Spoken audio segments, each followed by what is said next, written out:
GPUs, buy them. End of episode. That was a good episode. I'm really proud of that. I think that was the best intro we've done yet.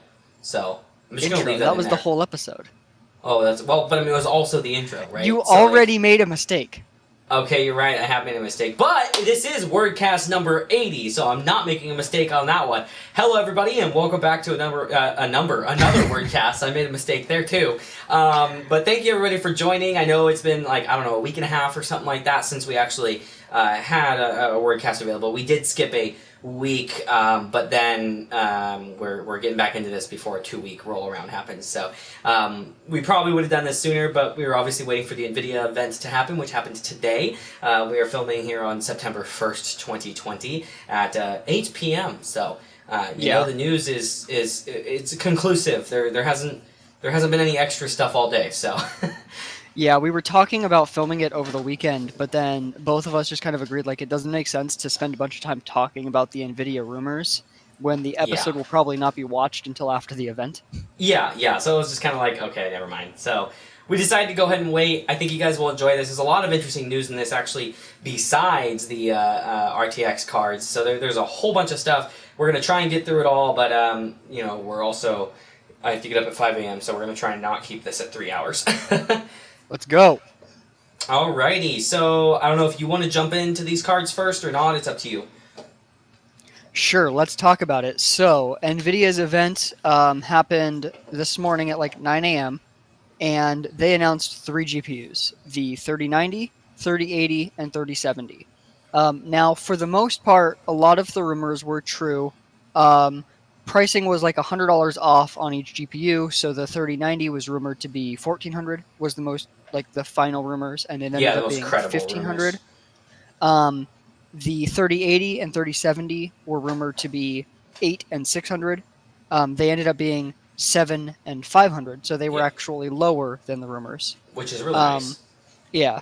And as far as specs go, so what we have is, with the 3090, for $1,500, you get a GPU with 24 gigabytes of VRAM running at 19.5 gigabits per second. Woo! With 10,496 CUDA cores. Dude, I can't believe that we're up to 5 digits now with that. I know. Oh, it's insane. It's crazy. And the clocks aren't like low either. Yeah. So this is running with a boost clock of 1.7 gigahertz. And I want to point something out for reference. The Titan RTX had 4,608 CUDA cores. Yeah. So that's a big CUDA core jump there. And think about the pricing there too. So this is $1,500. You're getting that 24 gigs of VRAM. And compare that to the Titan RTX, which was 24 gigs of VRAM as well, which was $2,500 and still is $2,500 brand new. So you start to look at that, like, that's actually pretty good value despite it being expensive, considering how many CUDA cores you're getting, along with this being, a process shrink and everything. So, I'm excited for that VRAM alone. That's a big deal for a lot of people, and bringing more VRAM to a more affordable market is a huge deal. Yeah, for sure. Especially since this is the type of card that would be used heavily in... You're good. Yeah. Like workstations and even potentially small business data center type stuff. Well, you can't use NVIDIA's GPUs in data centers if they're... You can't use them in a virtual environment. You can use them in a data center. Oh, okay. But no, I was gonna get up for like AI research and stuff. Yeah. Is where this would be especially helpful. And you're looking at just essentially for $1,000, even if it was the same price, you'd be looking at a vastly better card for that type of workload, and instead you're getting it for $1,000 cheaper. That's significant. I mean, that's the that's the sanity and insanity point there. That's the difference there. Like, I feel like, the Titan RTX was awesome, but it was almost insanity for even somebody that has the budget for a card like that. It's just like, it was like you're literally just paying for VRAM, but here, a $1,500 is a reasonable price. I mean, if you spec out like a $3,000 rig, that's $1,500 for other parts, and then the best GPU for gaming on the planet. Yeah, and then I want to compare some other specs. So if you look at the single precision performance teraflops, You're Yeah. looking at going from 16.3 to 37 or 35.7. Yeah, which is just a huge jump, and you're talking compared to the Titan RTX, right? Correct. Yeah, yeah, that's massive. Yeah. And it's like, you can't really compare teraflops from like NVIDIA to AMD particularly well. Yeah, You can somewhat with the type of workload we're talking about because like their compute measurements. So like compute workflow does matter or is a little more comparable than like gaming workflow, which teraflops doesn't matter at all for gaming yes, yes. realistically. Um, but then the next number is, I think, what's really important for that market of AI research. You're looking at going from 130 teraflops of tensor performance to 285. That's a significant jump for $1,000 less. Yeah, you're literally doubling it for Yeah, $1,000 less. yeah. I mean, you're doubling it for what is a 70% price cut. Yeah, Like that's a big deal. yeah, That's pretty significant. So I'm impressed. I shouldn't have said 70% price cut, but like that 70% increase is what it would used to take to get it. But yeah, that's absolutely insane. And of course, you've got the power budget to go along with it. So a 350 watt TGP now, is that a new term? no, I've seen it before. It's essentially just the same thing as TDP. Okay, it's just yeah. Okay, I actually hadn't come across that somehow, but yeah. So I had to look it up, 350 but it's watts. apparently interchangeable. Okay, okay. So 350 watts, that's a power hungry card, and that's for the reference card. So we're going to see AIBs that are going to be even more power hungry than that. We're going to see some 400 plus watt cards, which is kind of insane to think about. Like Yeah. cards that are actually rated at that. Like I'm not saying like you're going to overclock it and it's going to do 400 plus watts. I'm saying like you're going to get stock clocked, like it's pre-overclocked above reference, but you're going to see cards that are clocked higher, just out of the box. They're clocked, potentially 1.8, 1.9 gigahertz range. We'll see how it goes with the new 7 nanometer architecture, which is another big change here. 8 nanometer.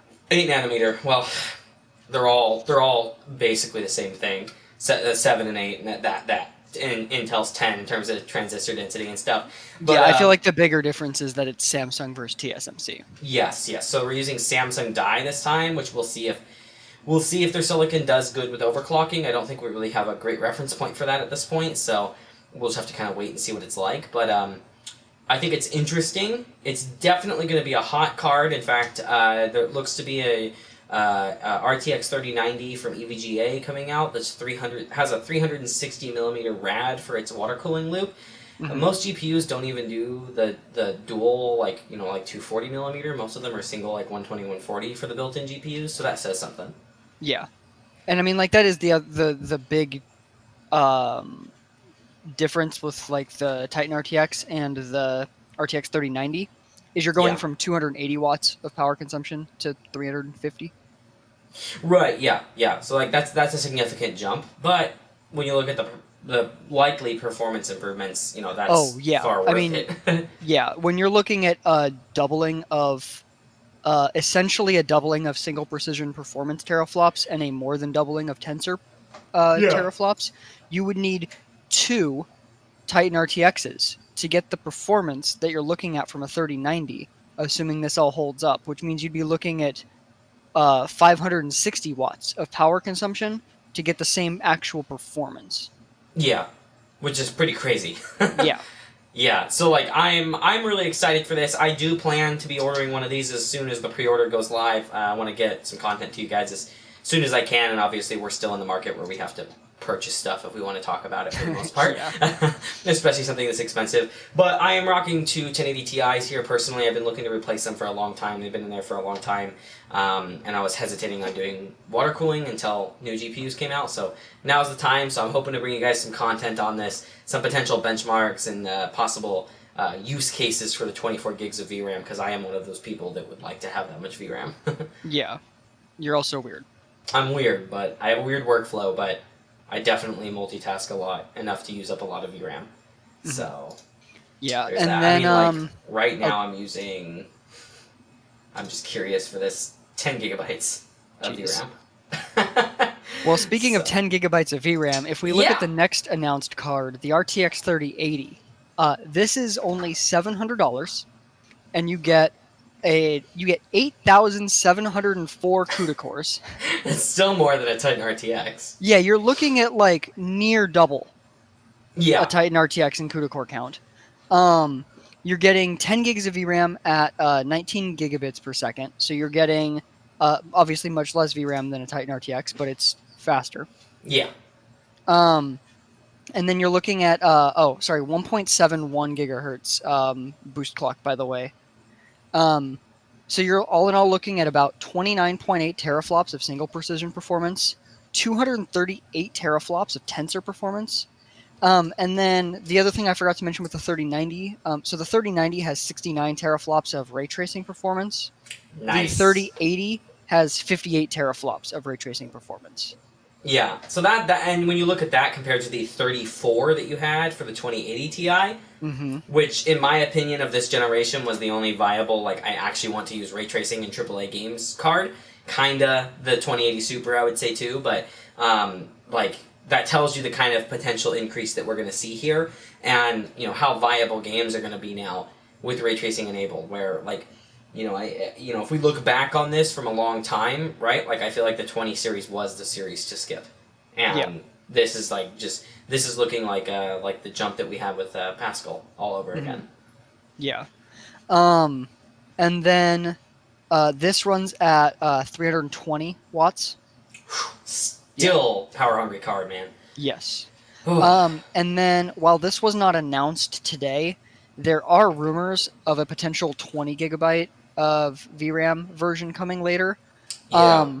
My assumption is that that is actually going to be a really, really amazing. Like the 3090 is already amazing for the price for like AI research. Yes. If you can get an extra 10 gigs of VRAM for, let's say, like $250, $300 more, like $1,000 for a 3080 with 20 gigs of VRAM Yeah. would be amazing for that, because you're still looking at a pretty significant jump, an over 100 teraflop in tensor performance jump, going Yeah. from the Titan RTX to the 3080.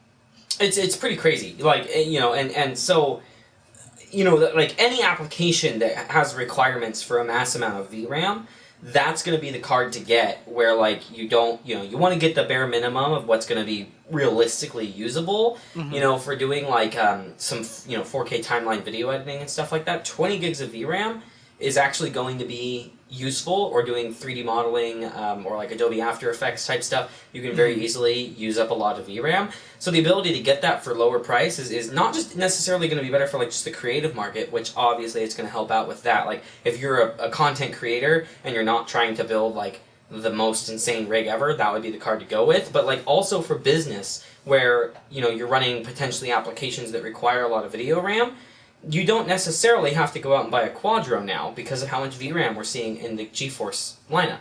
Yeah. Like that's awesome. Yeah, it's getting really good. And so it's like, especially for like independent content creators, people that are wanting to get into AI research for school, all these different things where you don't necessarily need the like guaranteed reliability you get from a Quadro, because obviously Right. a gaming card is going to have less validation on certain things.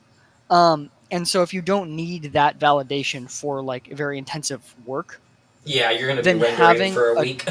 having a cheaper option to be able to get into that market is going to be fantastic. And it's a really smart move from NVIDIA, because if you learn NVIDIA's hardware, because that's how you're getting into the market, and Yes. then that's going to be one of those things where you're more likely to move to their higher end hardware if you move into that market. Yeah, yeah. So It's it's just like a fantastic move on their part. Yeah. And then for gaming performance, NVIDIA is claiming that the RTX 3080 will apparently perform about twice as well as a RTX 2080 Yeah, for which the like same by the price. teraflop numbers, that kind of lines up. Yeah. Well, and So even if you just look at the fact that it's got, um, you know, let me pull up the CUDA core count for the 3080, but I know its clock speeds are higher. It's got, obviously it's got, 8,704 okay. for So the 3080. You said, right? You're talking about the 2080. 2080. The 2080. I'm not sure off the top of my head on that one. I'll I'm just sure they pull it have it up on their real site. fast. But yeah, 2080 has 2,944 CUDA cores. yeah. So you're looking at a situation where you Clocked a bit have, higher, but still. yeah, you have more than double the, well, so no, its boost clock ends up being the same. Oh, We is it don't know, really? we Oh, don't know the we don't boost know the clock, but the, sustained, of course. Yeah, yeah. yeah, the boost clock is on the 2080 is 1710, and the boost clock on the 3080 is 1710. Oh, okay. Well, So never you're mind. I looking at a was. more than doubling of CUDA cores, slightly faster VRAM and 2 gigs more VRAM than the 2080 Which is for nice. for the same price. So unless they fucked up the core design, you should be getting fairly close to double the performance. Obviously, CUDA core performance doesn't necessarily scale Yes. perfectly, but more than like a decent amount more than 2x the CUDA cores should give you fairly close to 2x the performance because you're looking at, you know, you're going from 3,000 essentially to almost 9,000 CUDA cores. Yeah, it's an absolutely massive jump. I'm really excited to see what like actually comes out of this. And I would love to see a 20 gig variant as well. So I do hope that actually happens. Yeah. And this is interesting too because to be clear here, I probably should have mentioned it in the 3090 as well. But this is not using all of the SMs on these dies either. There's more CUDA cores there. This is with a significant amount disabled. So like the 3090. The die has 96 SMs, but only 82 of them are enabled, which that there looks like they'll probably end up being a Titan variant that has like 90 enabled or something.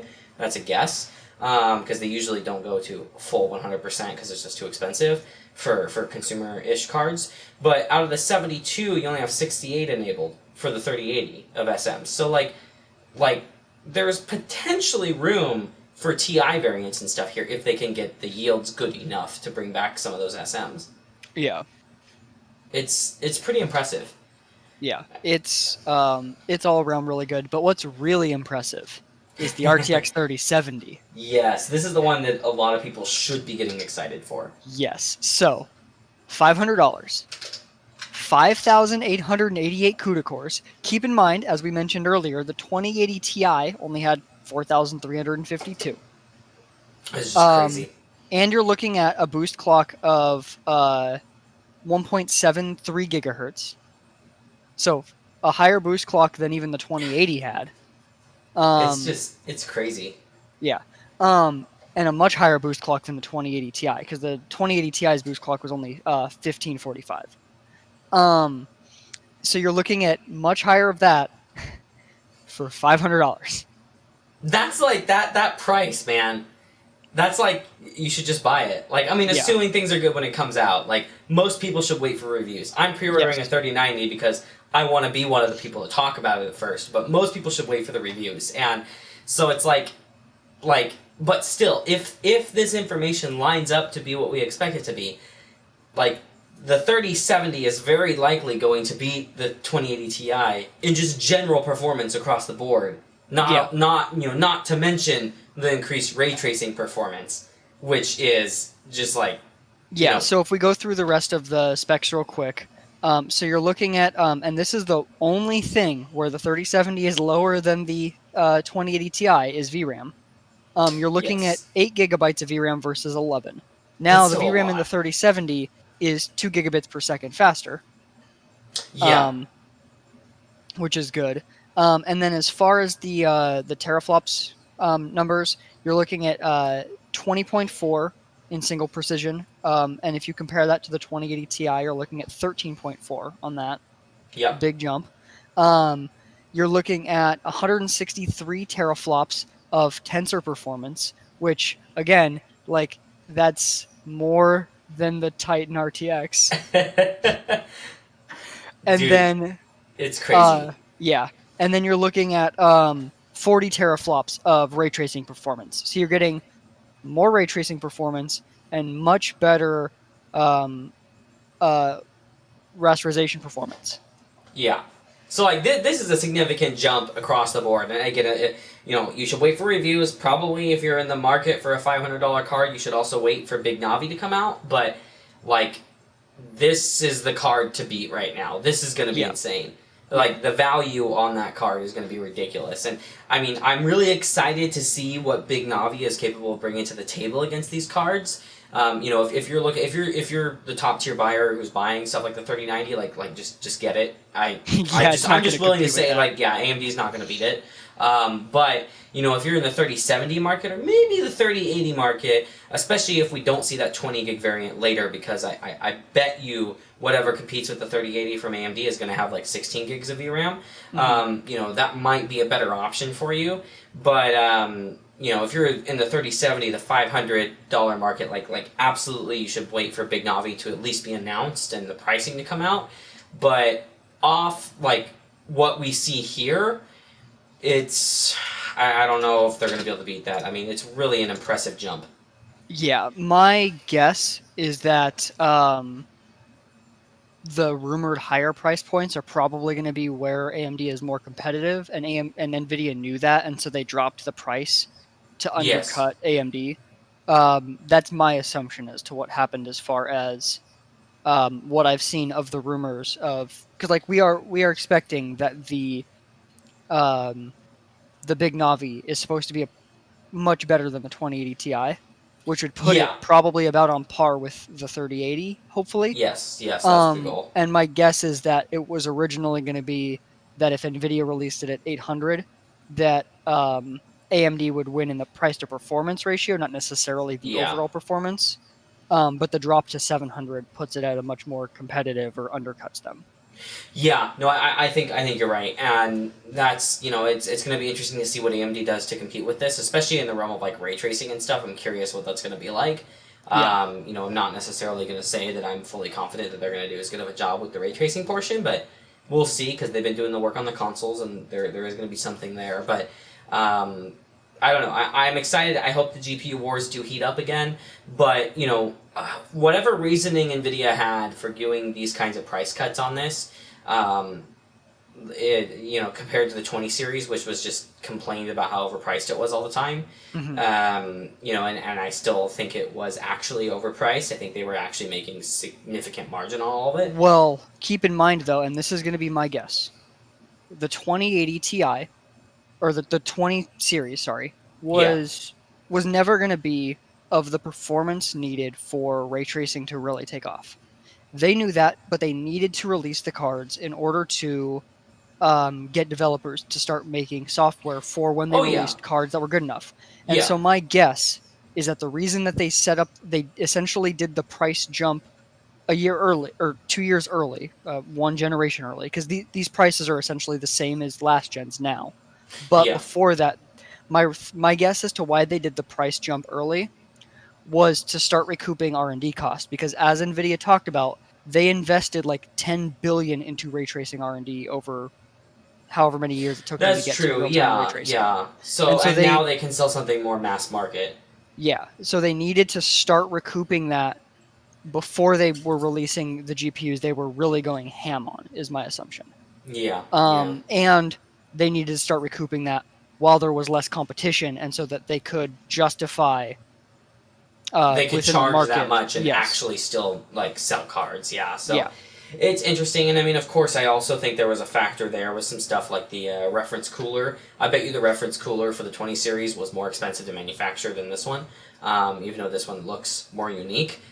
Keep in mind the reference cooler had, I think it was like 86 screws or something like that in it, Hmm. and they were different sizes and stuff. So Yeah. that kind of stuff might help too. But it's just going to be interesting, really, to me to see what AMD does and to see what kind of cooler design AMD does. If they stick with blower or if they move to a different direction, like Nvidia has over the last couple of years. Yeah. I don't know. I feel like AMD may be one of the ones that sticks with blower so that the AIB partners can develop their own coolers and stuff like that, and then people that need it for a server or something can still use it because AMD's gaming cards are actually usable in a VM. So, Hmm. yeah. Yeah. Um, yeah. Really, the last thing I want to just mention with this before we go on to the stuff that's just all about like the cards in general is, when you should wait for the reviews, especially on the lower end cards. But like, it's going to be shocking if these aren't like, let's say the 3070 doesn't end up being better than a 2080 Ti. That would be extremely surprising because Nvidia would have to have like fucked up the CUDA core performance pretty significantly.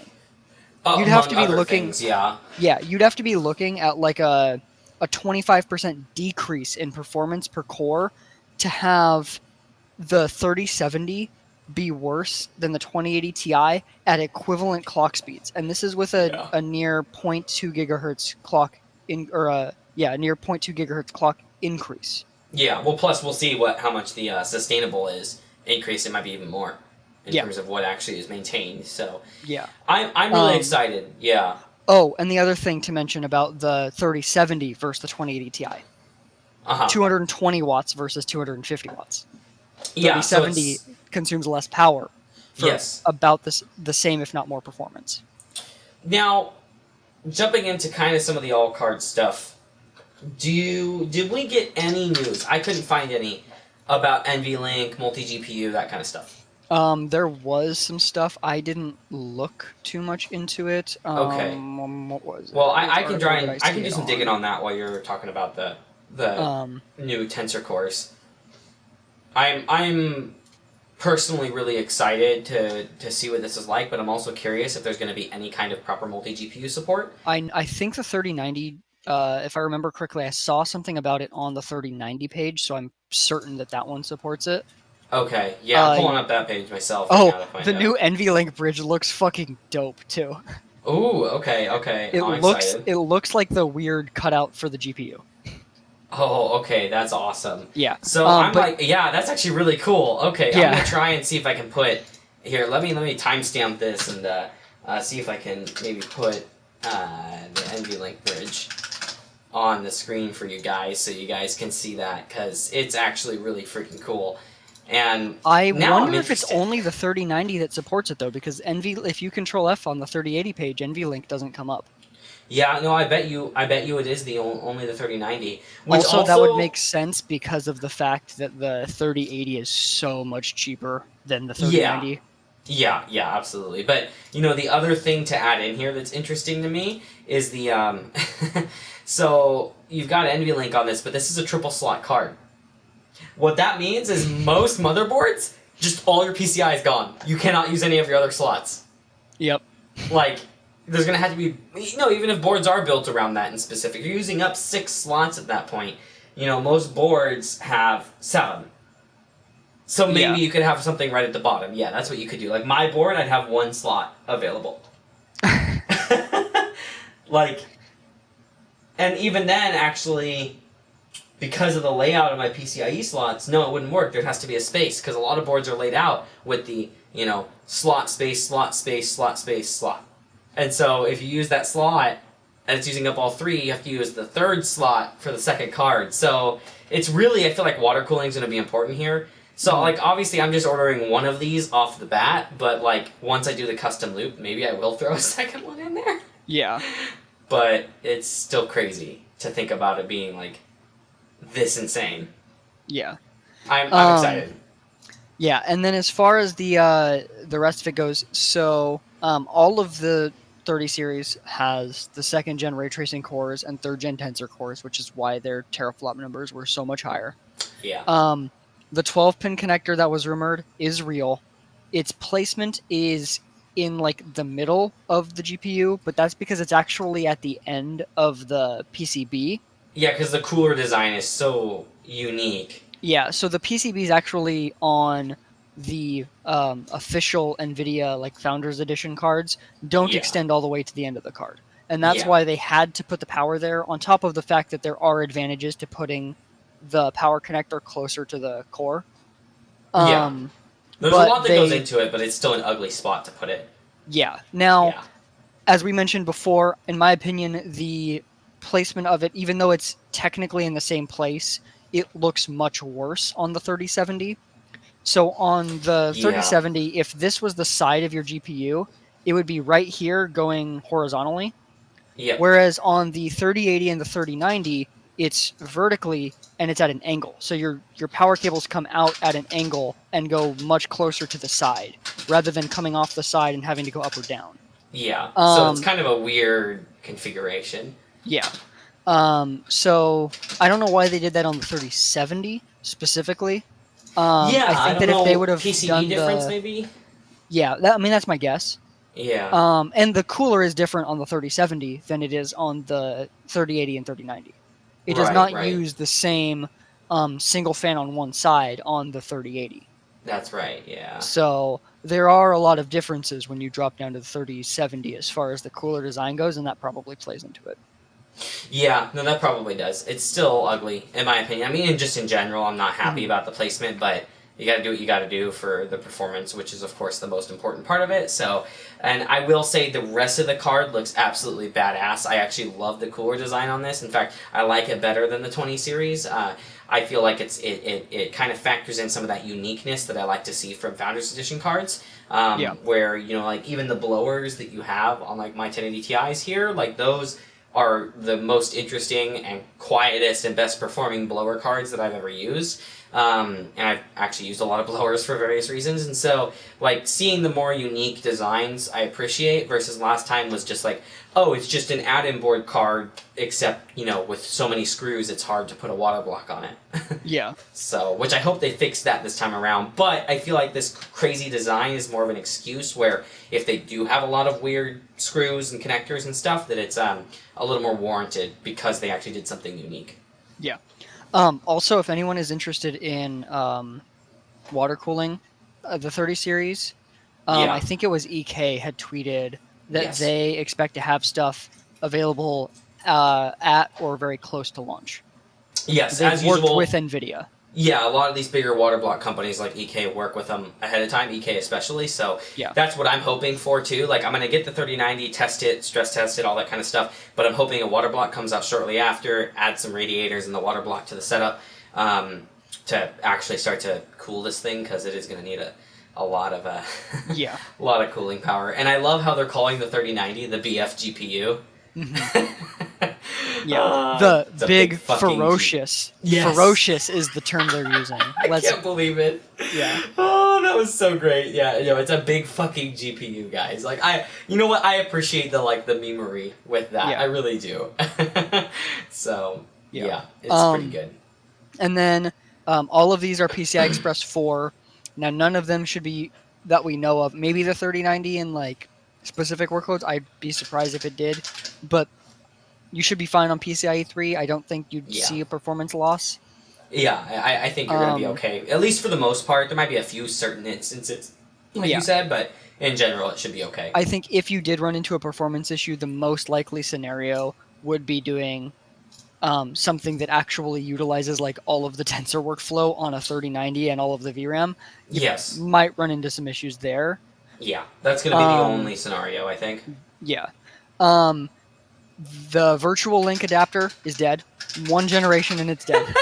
I can't believe that it died that quickly. I mean, I'm actually kind of surprised because I like the idea behind it. I think the reason being that by the time enough people are going to be adopting VR, that it would matter, wireless VR will be more of a thing.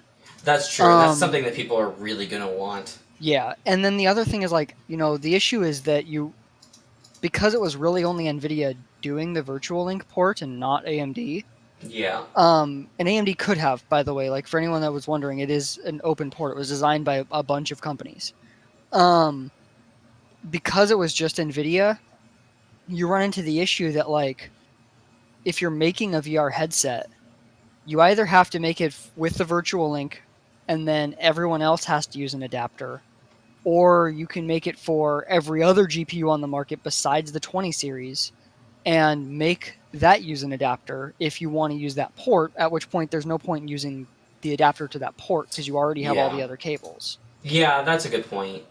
So really the advantage that it had was that it gave everybody an extra USB-C port, which is nice. Always useful, but yeah, also kind of in an awkward spot. Yeah, on your GPU. Yeah, it's a little bit weird. If anything, it was more useful for laptops because having a port that serves as your VR port and a USB-C port is beneficial. That's extremely useful. So like you put RIP virtual link here, it is kind of sad that it's gone. Like, but yeah, it was I don't know, but welcome 12th pin. Yeah. And then it does include HDMI 2.1 and DisplayPort 1.4a. Oh, So okay, that's nice then. Yeah, yeah. yeah, So I mean, um, yeah, especially being able to HDMI 2.1 there, that's a big deal. yeah, For um, 4K high refresh and everything.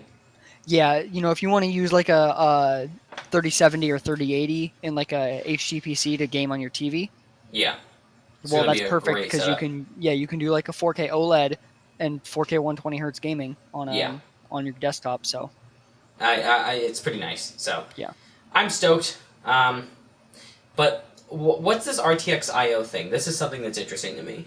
Yeah. So, if you guys have seen our coverage of PlayStation 5 and Xbox Series X, we've talked a lot about how one of the big advantages that that hardware has is being able to more rapidly pull data from the SSD and funnel it much more efficiently to the GPU so that you can load in assets. And it would actually increase um, visuals in games via Yeah, your SSD because you can stream the data to the GPU so much faster that it's essentially, in effect, giving you the equivalent of more VRAM for yeah, certain assets. which is Texture streaming takes up a lot of data, and being does able to funnel that through as fast as possible is very important. yes, Um, and so, like, if you just made it so that games were optimized for SSDs, you could already improve that somewhat.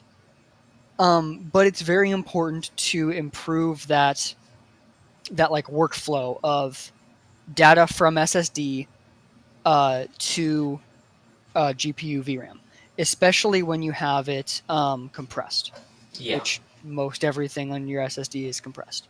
yes, Um, and so what this does, RTXIO, is it's essentially a way to using a Microsoft API.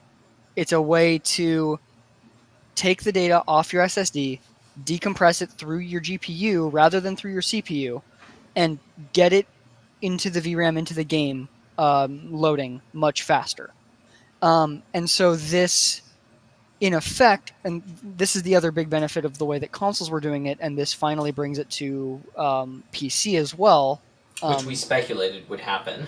yeah, I mean, we knew it would happen because Like eventually, if yeah, if AMD is making the GPUs for the PlayStation 5 and Series X and they're putting this tech in, then it would be very odd for at least AMD to not be doing this on PC because they're building the tech. it wouldn't really make any Um, sense. yeah. Yeah, But what this does is it uh, effectively improves performance already, but then it also frees up CPU cores because normally your CPU would have to be doing that decompressing.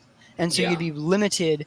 Like, if you did a good workflow for that, then you'd be losing CPU performance. yeah, And so this frees up CPU cores, improves game loading, improves asset loading so you can have more detailed worlds. And this is such a great feature, but you should not take this into account when you're considering if you're going to upgrade to the 30 series or not. And the reason being that like the developer preview for the direct storage API isn't coming until next year. yeah. So it's The a long ways the off before this is preview. usable. Yeah, Yeah. yeah, And you should not buy hardware based on the promise of future software. Something that MKBHD says a lot that I very much agree with. yeah. No, I entirely agree. Yeah. Yeah. That's what they want you to do. They want to sell you on the feature, Yeah. and then not have to implement it. What you should think about with this is if you're already going to buy a 30 series and you're the type of person that keeps their GPU for a while, Yeah, then you can rest easy knowing that once games start to adopt this, you can take advantage of it.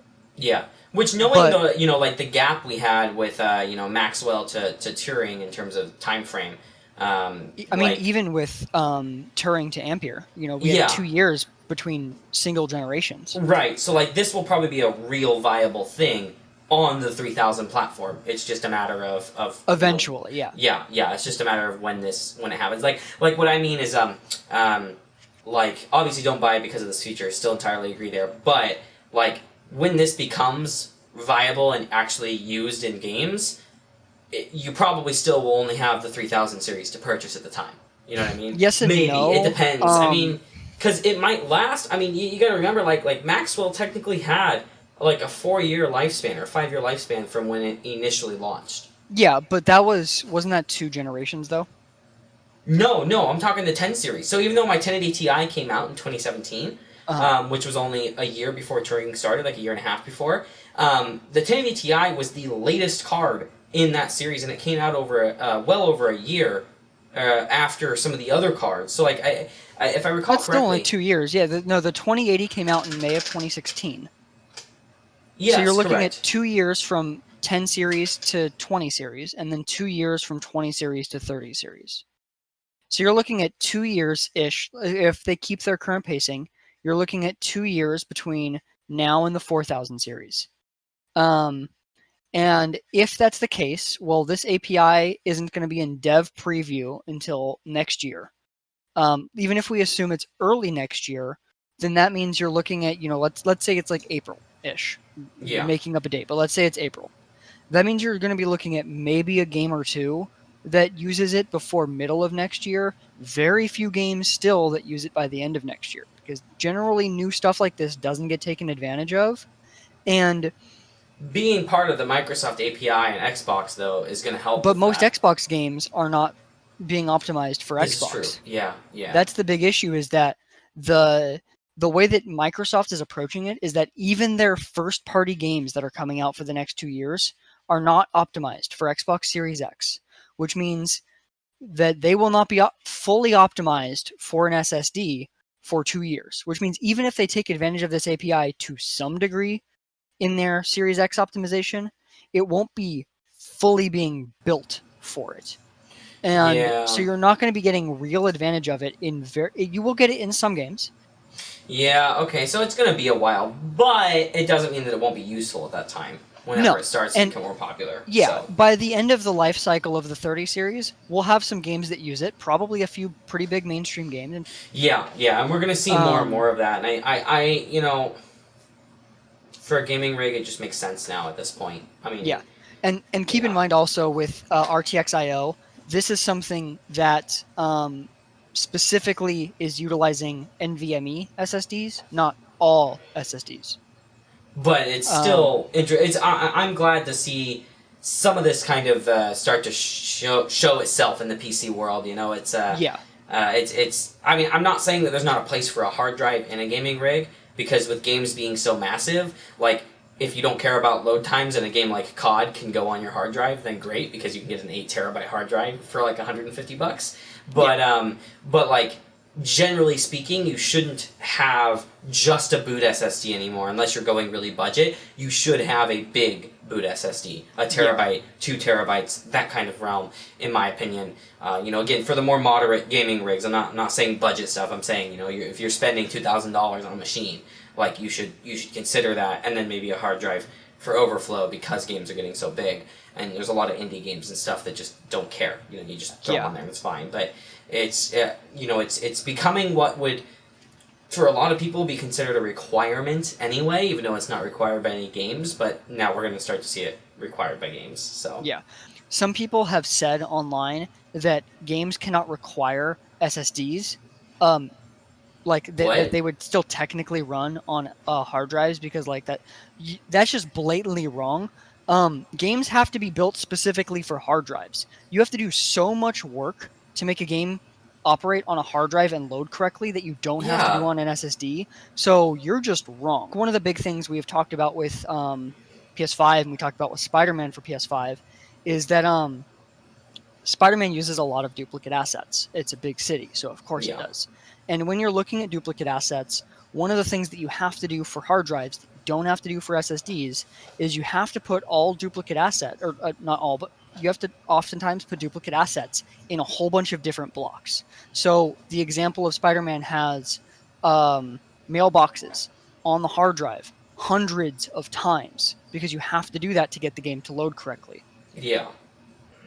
Yep, and that's the other Um, thing about, like, hardware requirements, right? Like, you have minimum hardware requirements for a game, and it'll be like, a quad core, Intel is what a lot of times they go kind of generic without a specific name, but it's like you can certainly still install that on a single core Pentium.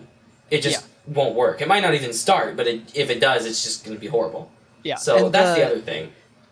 So But back to the NVIDIA stuff. So the other thing that they announced, and this is really cool and it does not require just the 30 series. It will run across the RTX lineup. So if you have a 20 series and you aren't planning on upgrading, then you'll still be able to take advantage of this. NVIDIA Broadcast. So this is a new software suite for streamers and content creators. We had actually seen some of this beta previously, the noise Yeah, like removal just on the specifically. 20 series. Yeah, Yeah. yeah. And so what we have here is three different things. We have the noise removal that we've already seen, so I'm not going to get too much into it, but essentially it's just pretty damn good background noise removal. Yeah, it does a good job. Yeah. Then what we have is virtual background. Now, this type of thing has, I mean, a lot of like webcam software has been able to do this for a while, where it will do its best to crop out your background even without a green screen. Yeah. It generally doesn't do that good of a job. It's pretty awful. This honestly looks better than some people's green screen setups. From It's what we've seen. impressive. Yeah. Yeah. Now, again, and I was mentioning this to Ethan when I was showing him the video earlier that NVIDIA put out. This was obviously in like an optimal lighting scenario. But as I was mentioning to him as well, if this is good enough that with good lighting, that someone that's looking to get into streaming can just spend the money they would have spent on a green screen on better lighting, that's going to overall improve their quality of their Yeah. stream. And so that's a great thing. And when you look at it, like this guy didn't have like a simple background. He had a whole bunch of stuff in the back. It looked like a normal room. Yeah, it So wasn't I just like a highly flat recommend. colored wall. Yeah. Yeah, I highly recommend anyone that's interested in this look at NVIDIA's like official video on it. Obviously, we'll have to wait until the software is out so that we can test it in a more wide variety of scenarios to see how well it really works.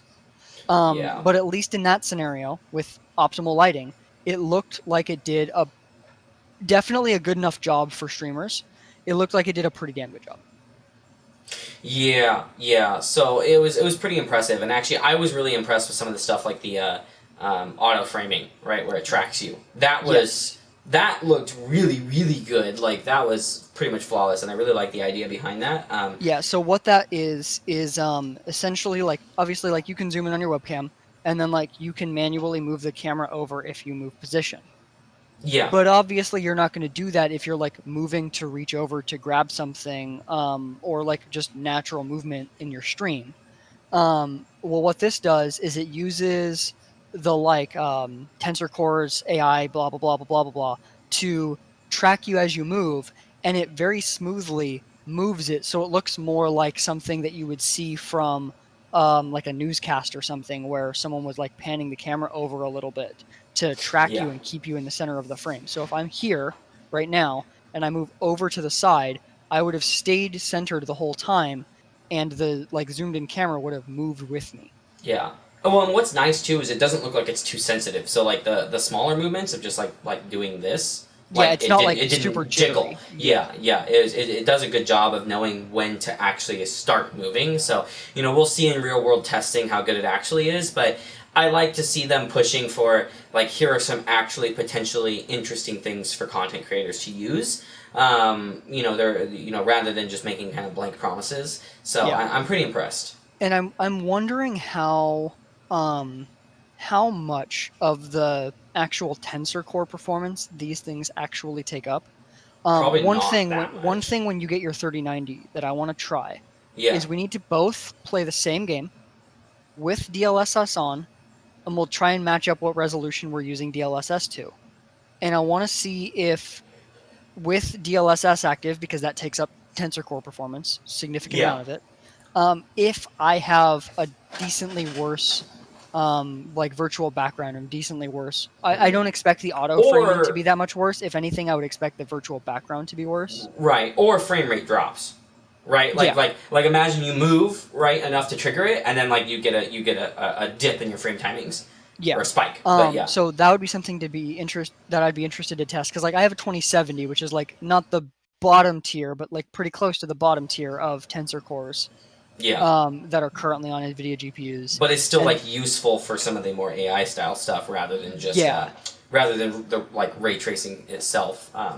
yeah. Yeah. So I'd be interested to see how well that holds up while you're actually using the tensor cores for DLSS, because if Yeah. even on my 2070 you could reasonably do DLSS and the virtual background, that would be amazing. It would be, yeah, it'd be impressive. I would definitely like to do a video on that, so I think that's one that we can kind of keep planned. In fact, I Yeah. will.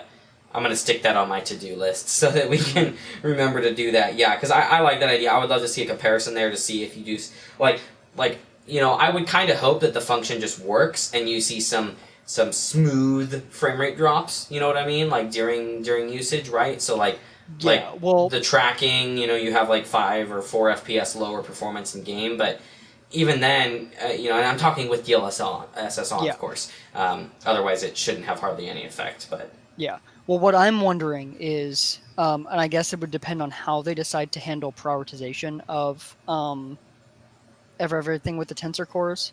What I'm yeah, wondering is if the virtual background quality will be the same when it's hmm stressed. Because I could see a situation where it gets stressed and it's just not running the algorithms for the virtual background as well, and it's not doing as good of a job cutting things out. yeah. So you start to see stuff come back into play, Yeah, kind of that would randomly. be Yeah, one of the things that I would wonder if they artifacting have a and way stuff. to avoid, if they've specifically worked through that on the lower end cards, The or if they've pretty drivers are much going to have just, to be what handles that, I think, at that point, which yeah, also indicates that Windows is going to be the only place that's viable.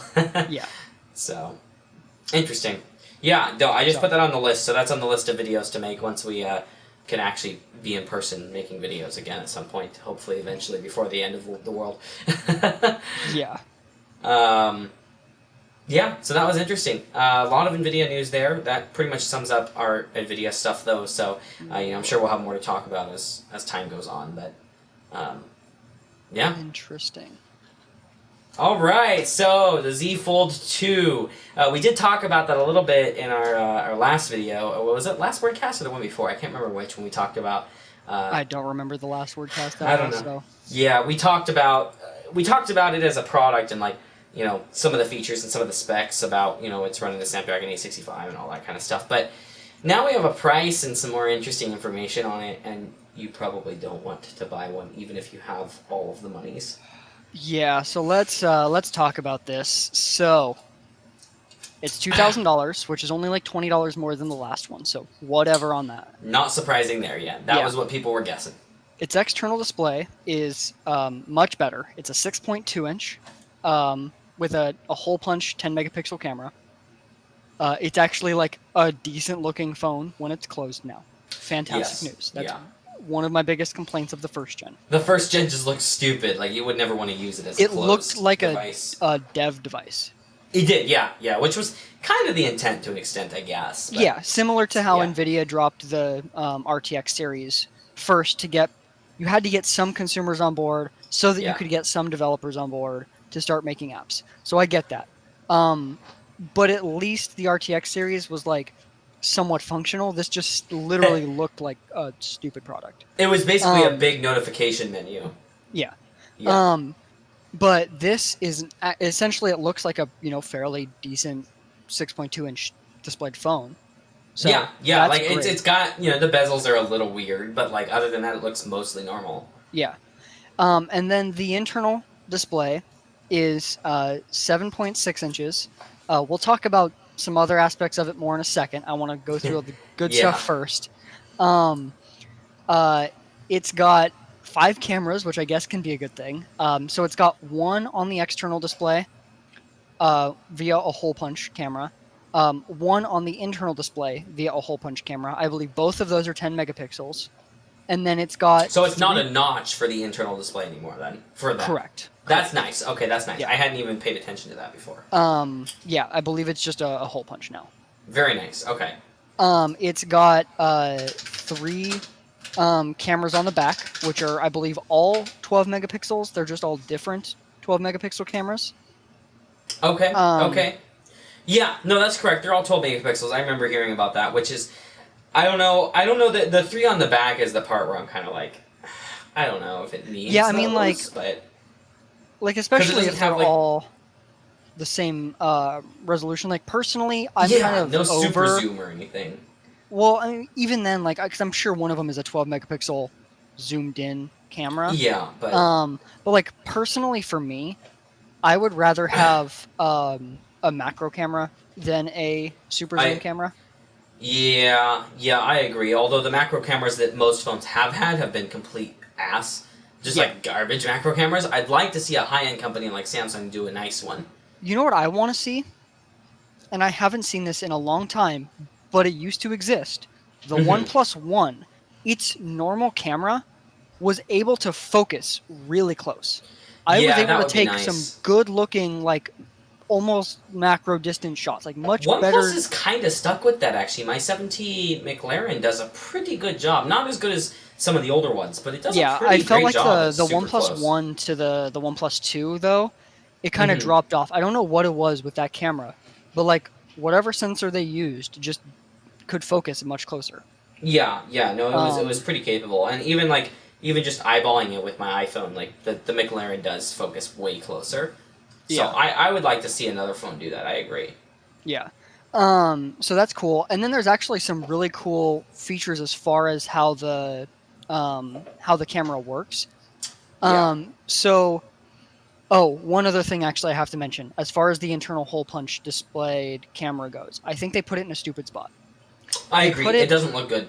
they put it in the center above one side of the screen. In my opinion, what they should have done is put it on the actual side of the screen, or they should have just changed the bezels. Because, like, essentially, one of the cool things that you can do with this phone is fold it like 90 degrees and have it like laptop esque. Yeah, And it would be like having your laptop camera over here, or yeah, over like which off is to the exactly side. the experience. Like that is probably the only complaint I have about using the iPad Pro as a laptop is when I'm doing Mhm. video calls on it. I have to sit off center to look normal. Yeah, and especially like I think it makes more sense on this than it does on the iPad because like there's multiple orientations that it's commonly used in this. I think the Yeah, iPad has moved more towards being consistently horizontal, yeah, and no, so I think they absolutely. need to shift the cameras now. Yeah, I agree. You know, they need to make a folding camera. Put it in the fold. I mean, look, that'd be pretty cool. It No, actually would be pretty if cool. anything, they should get rid of one of the cameras on the back, add in another camera on the inside, and then get the tech that allows the camera to be under the display so you can't actually see it. Yes, and then Then have you two can of them in have, different positions. yeah, so that Yeah, no matter which orientation you're doing your video chat, it looks good. that would be really cool. You know what? Or they could just make the phone thicker and add in a flip up for the rear camera system. So you've got the fold phone, and then the camera folds out from the back of the fold. I hate you. Dude, Um, it would be actually kind of hey, awesome. if they did that, but they got rid of the camera bump, maybe. Okay, yeah. And if they did that, I'd buy one. That would be enough where I'd be like, okay, No, I appreciate you guys. no. But so back to the cool software features. So Yeah. this form factor allows for a number of cool things that you can do with the camera when you build out the software. So one of the things that you can do is with the camera or with the phone in its like open state, if you're taking photos, you can have it so that the top half of the um, screen shows your viewfinder and the bottom half shows the most recently taken photo. And so what this allows is you can take a photo and then you can see the photo without needing to exit the camera. So if you need to take another photo, if you want to adjust the framing, or if the focus wasn't how you wanted it, Yeah. or anything like that, you can know that right away without looking at just like the small preview and without switching back and forth. So that's really cool. That's useful for people that do a lot of phone photography. The other really cool thing is that you can actually turn on the external display. So if you're taking a photo of a friend, for example, with your Z Fold 2, you can have it so that you can see the framing and they can see the framing. And so if you have it how you like it, but maybe they want an adjustment, then they can see that right there. You don't need to take the photo, then show them back and forth. Yeah, it's you know, I like to see them using the dual screens for something rather than kind of single screening both sides. You know what I mean, right? Like we're actually seeing like a use case for having more than one. So it's Yeah, kind of this is nice. something that takes advantage of Samsung's form factor in a way that you can't on something like Huawei's foldable form factor, which they or don't like even the really... Duo or something like that too. Yeah. Yeah. I mean, I Yeah. guess the Duo, since it can go all the way around, you can kind of do it, but then you're only using, well, I guess you only use one display at a time, really, anyway. But the point is, yeah, like it's cool to see something specific to this form factor. I still personally really like Huawei's form factor design, just because I like the idea of just, oh, it's a tablet in my pocket and it folds really, really flat. But of course, until we can get invincible foldable screens, Exactly. yeah. Yeah. So Personally, like, for this me, is the one I'd buy if I were picking one. yeah, I'm perfectly cool with this because my biggest complaint with the original foldable phone design from Samsung was just that the outer display looked like trash, Yes. and it wasn't really usable for much content. It No, was not at all. Yeah. it was a notification and a phone call window, and that's it. Mm-hmm. Even the So this is a UI, lot better. yeah, even the UI wasn't really like an Android phone UI. It was a couple of dots. Yeah, it was pretty So dumb. Whereas this is like, you can use it folded up if you yeah, want to, and which is great. Like, if you're in an event where also you don't want to damage the screen, your hands are dirty, or your nails are long for some day or something weird like that. You know, like you won't damage the phone because you can still use it as a normal phone. yeah, and I mean, like, if I want to quickly bust out a text message, like Yeah, that's like there's no reason to unfold it. not even quickly busting out a text message. That is just a better form factor for texting for most people. Yeah, it is. And I mean, I think maybe the folded out version is narrow enough if you have larger hands like mine. Like, Well, then this if phone your is thumbs wider. can reach. This but phone is wider. It is wider, yeah. So, and that's actually one of the things is, it looks like they have a pretty good designed split keyboard layout. So I might actually prefer typing on that with a slightly better spacing, but you know, I like bigger phones primarily because I like to type. But it's still cool to see the front display being really capable of just doing normal phone stuff. Yeah. And then let's talk about some of the less good things. So that fantastic 7.6-inch internal display that can run at 2208 by 1768 resolution can also run at 120 hertz. Now you're wondering why I say this as a bad thing, because you can only run it at 120 hertz if you drop it to the 1080p equivalent. Why? I don't understand why they would do this. It's just like, I'm so disappointed. Like, I was disappointed with the Note not doing it and the S20 not doing it. I mean, the Note, especially the Note 20 Ultra, I'm like, excuse me? So, like, you couldn't make this work after, like, 7 months? Yeah. Okay. But not doing it on a $2,000 device? I don't... Commenters, if there is something we're missing here, if there's some hardware thing or something about Android that, from a developer perspective, why this is not possible, please let us know, because I can't find any reason why this would not be doable. Yeah, I don't see how it could possibly be like a developer thing, because like this whole phone is reliant on new development. Yeah. So like, it's got to either be hardware, or what's most likely is them just being dumb and maybe trying to do it to like save battery. But like, that's Well, also like, dumb. Give the person buying a $2,000 phone the choice. Yeah, and even on the other ones too, like, just give people the choice. Like, if you want to default it, right, to like, you know, and like, or just have a warning in the settings, right, like you default it to like, you know, 1080p 120 hertz or something, and then in the settings you can change it to, you know, it's like, oh, you know, full resolution or you know, high speed, or both, warning in red, this reduces your battery life. Like, that's fine. But just do it. Or maybe it's an overheating issue with, but I can't imagine it's an overheating issue with the displays. And the at that point, in my A65 has no opinion, problem. Yeah, and at that point, in my opinion, lower the resolution to the point where you can do 90 hertz at the maximum resolution.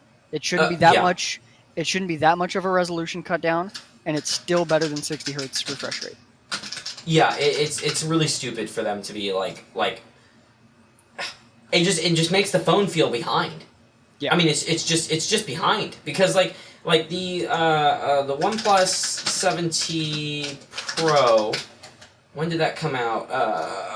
Release date October 2019. It's been a year. A year ago, OnePlus was putting 90 hertz on phones. Yeah. Like, I don't understand why Samsung seems to be the one having trouble with this. Especially since, as we mentioned before we started recording this, Samsung is the one that makes their own displays. Not many companies make their own displays. Yeah, so I don't understand the reasoning behind this, and like it's $2,000. Yeah.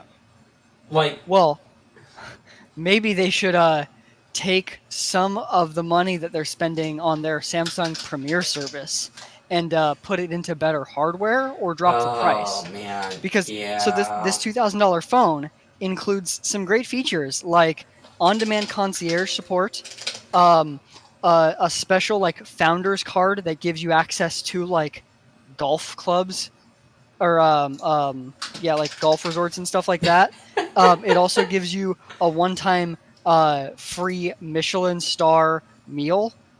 Like, And then the one okay, thing that does make perfect sense, and they should be including on all of the folds, is a one-time screen replacement. I think they should give you more than one because these screens will get damaged. yeah, I think it should Um, be two. yeah, but the rest of the Premiere service is like one of those weird things. Like I would get including it in their $3,200 like luxury stupid.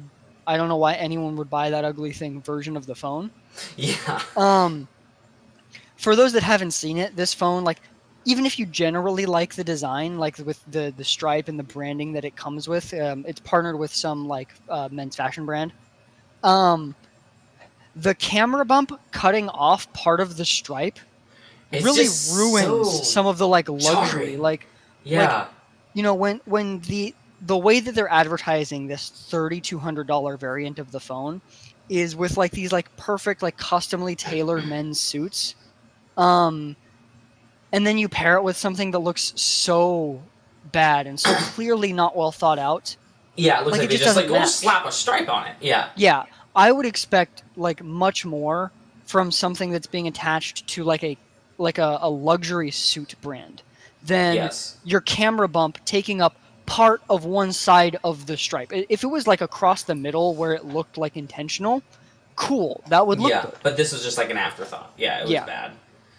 they literally just like took the company they partnered with, like Stripe branding, slapped it in the middle of the phone and ignored everything else. Yeah, it's really bad. Like why? Yeah, Just and then why? with this Premiere service, like, can't they just like not charge as much for the phone? They could, but they're not going to. My It's assumption, like just no, charge like $1,800 for the phone. so here's my assumption. They need to sell the phone at 2,000 still, Hmm. and they're just including this to get people on board so that they can get app developers on board. Like this whole phone Yeah. is getting it's about building the future of the foldable brand more than it is about the current product as a profitable item. Yeah. Yeah, I suppose so. And Because I they don't know. didn't include the Premiere service in the base model of the previous Z Fold, but they did have the Premiere service for the luxury brand version of it and for the like the higher end version of the Z Flip, I believe. Yeah. Um, and so I think they just see it as like a one of those things that like let's be real.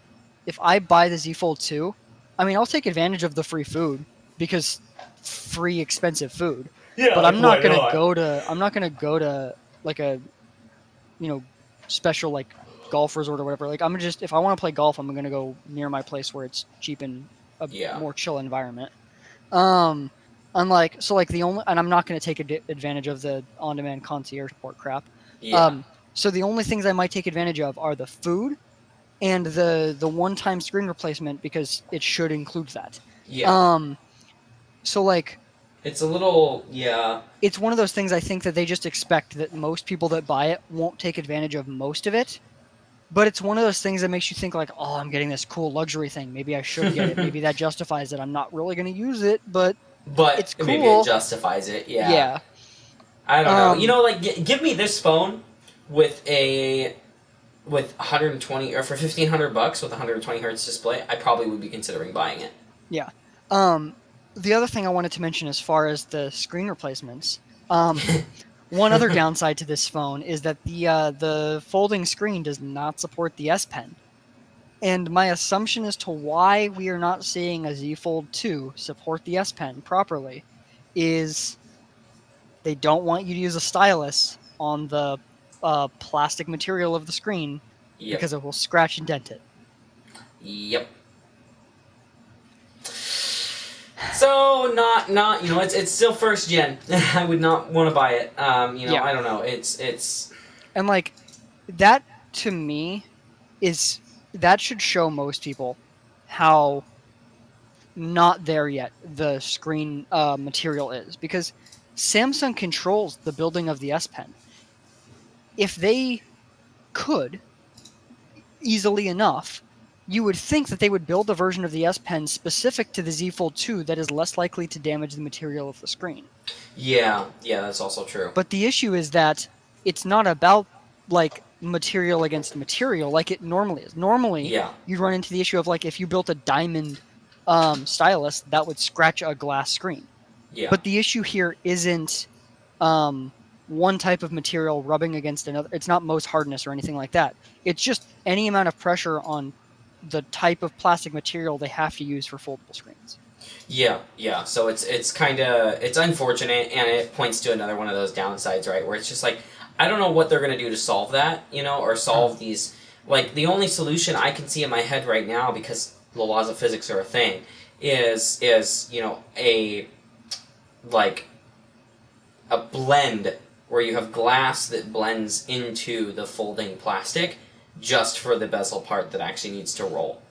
Yeah, I mean, like but even we're that's seeing, difficult. I just don't know how far out the folding glass material is from being better. Because like the Z Flip uses the folding glass, but I don't think Yeah. the Z Fold 2 does. I haven't seen anything about glass being mentioned.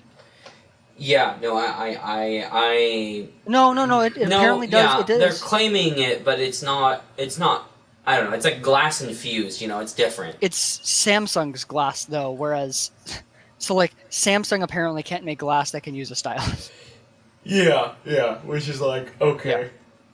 Hey, apparently the display can shift all the way down to 11 hertz. You just can't use 120 You hertz just can't, above 1080p. dude. It's so dumb. It's so dumb. Like I don't.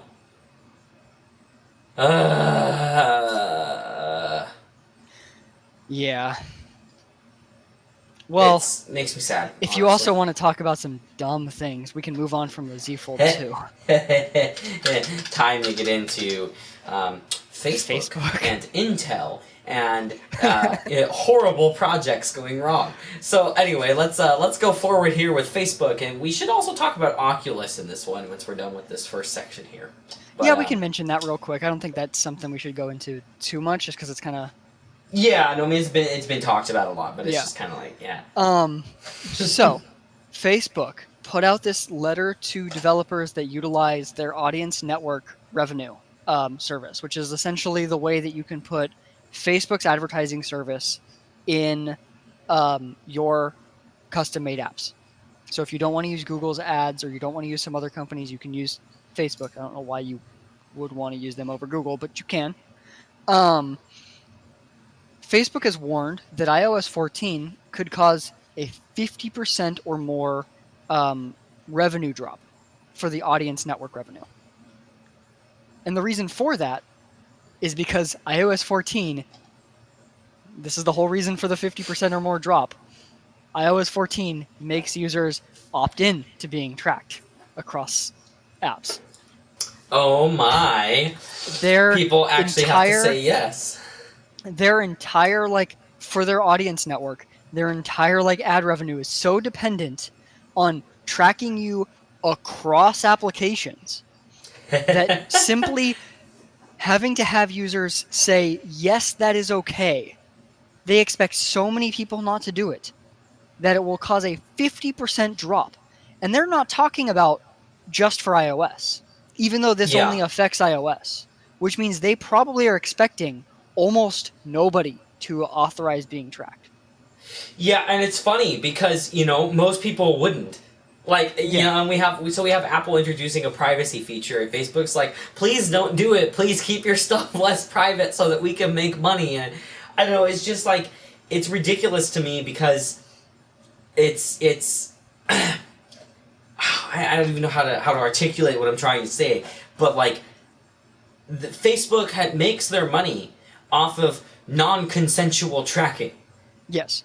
And Like, one of the most interesting things for me when I read through all of this news about Facebook expecting the revenue drop, yeah, and I think part of why it's so high, because I don't actually think it would be a 50% plus drop from just the tracking yeah, normally.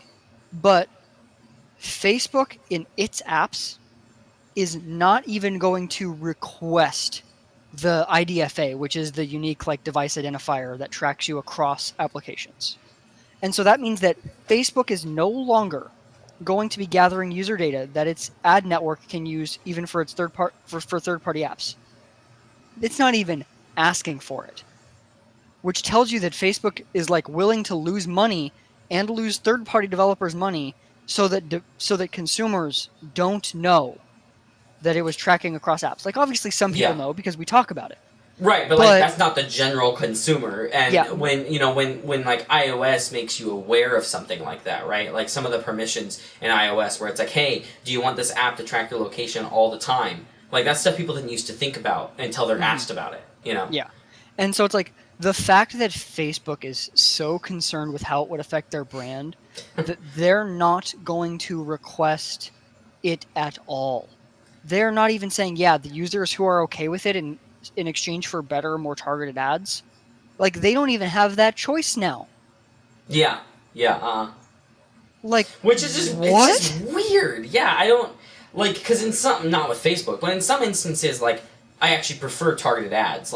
Yeah. Like I turned off targeted ads on like Reddit, for example. I'm gonna turn them back on because they Oh, make no sense. I turned them off on Google, and I'm thinking about turning them back on just because YouTube keeps like.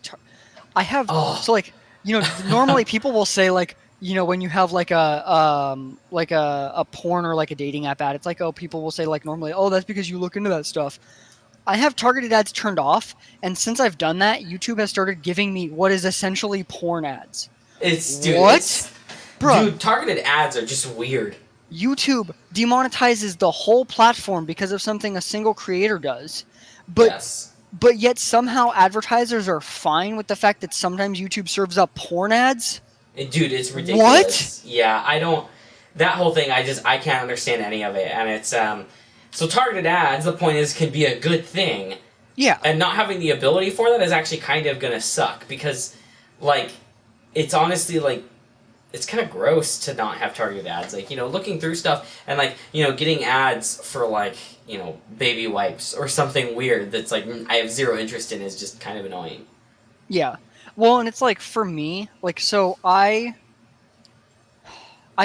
want some degree of targeted ads, but I want it to just mostly be like it should be better targeted at the content I'm currently looking at. I think is where the focus needs Yes. to shift when you don't have um like data gathering turned on.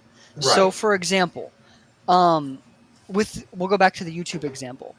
What YouTube should be doing if you is like YouTube should have three options. No targeting at all, normal full we take all advantage of your Google data targeting, and targeting only based on the data being used to load that current page. So what I'm thinking would be ideal in this scenario is like the middle ground would be okay, YouTube is already using my data of my watching for like recommending videos. Right. So sometimes I'll go on YouTube and it'll recommend primarily gaming videos based on whatever it decides. Sometimes it'll recommend primarily tech videos. Well, what would be the ideal middle ground option for me and where I would enable this and it would allow YouTube to make some more revenue, me to get a better ad experience and me to be more likely to click on ads, but not me to utilize all of my data would be YouTube to like essentially flag what is the majority of videos for this category. If in my case it's tech or in my case it's gaming that are mostly being loaded, it can know just the category of videos and then load tech ads or load gaming Yeah. ads. Mm-hmm. Or for people that it's recommending beauty videos to, it can recommend beauty products. And it doesn't have to be targeted at the specific things they look at because they're turned off the full on targeting, but it can be more specific than an ad where literally the image that YouTube is showing is like a woman like hand drawing. Yeah, where Like, that's like why that's is that not a okay YouTube on ad at YouTube all? itself. Yeah, Yeah, yeah. because like people can lie about their age on YouTube. Like, why is that? Like, YouTube is a mainstream product. Why is Yeah, that so that's showing like up? not okay. And like to that extent, like having more targeted ads and actually doing a good job categorically, like I think needs to be improved industry wide because like I wouldn't feel guilty to click on an ad if that ad made sense for me to click on. You know what I'm Mhm. saying? I would be okay with clicking on that ad and giving some ad revenue to YouTube, Google, some news site, whatever it is. But it's when those ads are either intrusive or just don't make any sense, where then it's just in the way. Then it's just annoying, and I don't Yeah. I don't want to Yeah. deal with it. Like for me, what I don't want is I don't want ads showing up that happen to just coincide with a message I sent you on Hangouts. What I don't want is an ad showing Yeah. up based on something that I emailed to someone on Gmail. What I do want is if I'm looking at ads about or if I'm looking at like videos about PC hardware, that is general enough that PC hardware ads would be fine and reasonable. Yes. And so there should be some middle ground where it's like based on recommendation category, they can give you a semi-targeted ad. Or you can be Facebook, where it coincidentally advertises Land Rovers to you because you talked to somebody about it in person. Yeah. Like, I had that straight happen, and I'm like, what? Yeah. Yeah. So, I'm so Facebook bugs me. glad too that iOS is doing the whole thing where if the camera is on at all, it shows an indicator. If the Yes. mic is on at all, because there is situations where like so with Instagram for example, somebody had caught where what would happen, and this has already been fixed, even though iOS 14 is not fully out yet, but thankfully they fixed it right away once they got caught. But one thing that would happen is if you activated the camera, even if it was like the accidental like swipe over where the camera initiated, like if you swipe over a little bit and Yeah. it pulls up the camera and then you close it, um, there were situations where the camera or the microphone would stay active after you've left it, but you were still in the app. So you could be on Instagram, And it's accidentally just open the listening to you. camera, close it, and it could still be active. Now, data researchers didn't even have time before they fixed it to look into if it was actually sending audio to Facebook servers. My Yeah. assumption would be that it's not doing that much on on iOS, but it probably was doing it more on Android. And might still be. Yeah, because Android doesn't have that type of indicator across the system. Yeah, like usually it's an after indicator. Like, by the way, this app accessed your mic 10 minutes ago, and it's like, okay. Yeah, that doesn't help if you Like, that doesn't accidentally help swiped me. over on Instagram because Yeah. you know it accessed it because you accidentally opened it. Exactly. And like even then, and the thing with Android is it gives you since it's not a little bubble or dot, it's an actual notification. It's really annoying because it'll be like, by the way, this app used your microphone, and I'm like, yes, the phone used my microphone because I was calling somebody, So it just makes more sense to have a persistent indicator. So I appreciate that. Yeah. Facebook Facebook is saying that they're looking at potentially very significant revenue drops to their advertiser network. And the other thing that I thought was interesting, Facebook is only talking about how this affects third-party developers. It seems like my assumption as to what they're doing is they are presenting what they theorize is the worst case scenario for any given app developer. Yes. And they are using that to essentially try and get app developers to pressure Apple to not implement a major consumer privacy feature. It's like ammo. Yeah, they're trying to use it as ammo, and that bothers me. If this was just about Facebook trying to save as much revenue as they could and give developers a heads up, Facebook would be requesting that identifier for people that are okay with it, or even just people that don't read the prompts and just say yes, because plenty of people would still be doing that. Oh yeah, that's a common practice, Oh, accept our privacy policy. Yeah, no problem. Of course I'll accept your privacy policy. Yeah. Now, in this case, thankfully, the way that Apple's doing it, it's not it's a dedicated prompt for this. Yeah, but right. Still, but I mean, plenty of still people click would just hit yes. Stuff. Yeah. And I mean, there have been times where I've accidentally clicked OK, and I'm usually pretty great about this, but I've accidentally clicked OK on a location prompt from Apple, without thinking about it, and it's like, oh, whoops. Yeah, and I love that iOS 14 is adding like general location rather than precise location as well Yeah. as an option. That's such a great feature. So you have general location or precise location while using the app, or precise location once, or precise location all the time. Yeah. That's such a granular set of options, and they're just pop-ups as you're working with stuff. So it's not something you have to think about very much. Yeah. But yeah, it's just such an interesting thing to see Facebook like essentially just not even try and request potential user data It's because weird. they would have to tell users that they're requesting it. Yeah, it's really weird. And Facebook, on the note of doing shady shit, is also now going to be requiring all Oculus users to use their Facebook account to sign into Oculus and get VR games and stuff like that and play online. So now remember though, don't worry, you can still use it without a Facebook account in offline mode. So, can't do anything with it. No, I will say this.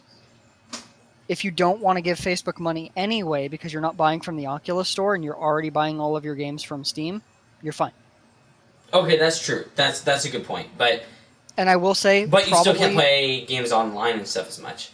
Well, actually, through Steam, you probably still could, huh? No, you can. Yeah, you just don't use the Oculus software. So for the Right. people that already, like realistically, I think most of the people that are really concerned about this probably didn't buy many games from the Facebook or Oculus store anyway. This is true, yeah. The big so it's downside, not a big deal for them. Yeah, the big downside is that one advantage to Oculus over something like an Index is that Oculus does fund some pretty good games getting developed. More so than Valve does. Yeah, Valve doesn't have any exclusives for their Index. Yeah. And so you're actually losing out on being able to play some legitimately good games because you don't want to link your IRL profile to it. Because again, this means that it falls under like some of Facebook's terms of service, and like one of those terms of service is you're not technically allowed to have a Facebook without your real name. It's supposed to be real name only. So that means you have to attach your real name to your VR porn game. Yeah. But I mean, it's just buy your VR porn games on the Steam store and then close the Oculus app. You're fine. Then you're good to go. Yeah, but it's just a weird thing for them to be asking. And Palmer Luckey was questioned about it because he publicly said many times, hey, that's never going to happen. And when asked about it, he was basically like, yeah, I mean, I was told in writing that was never going to happen, and I'm sorry to everybody, because they changed whatever policy was put in place originally for that. And it's stupid. So that was a fun little Facebook topic there. Facebook's always failing and doing horrible things, though. So one example I want to give though of a legitimately cool game that I'm sad is an Oculus exclusive. Yeah. Respawn Entertainment is making a VR Medal of Honor game. Yeah, that looks love to play it. Great. It looks. I mean, graphically, it doesn't look great because it's a VR game. VR, yeah.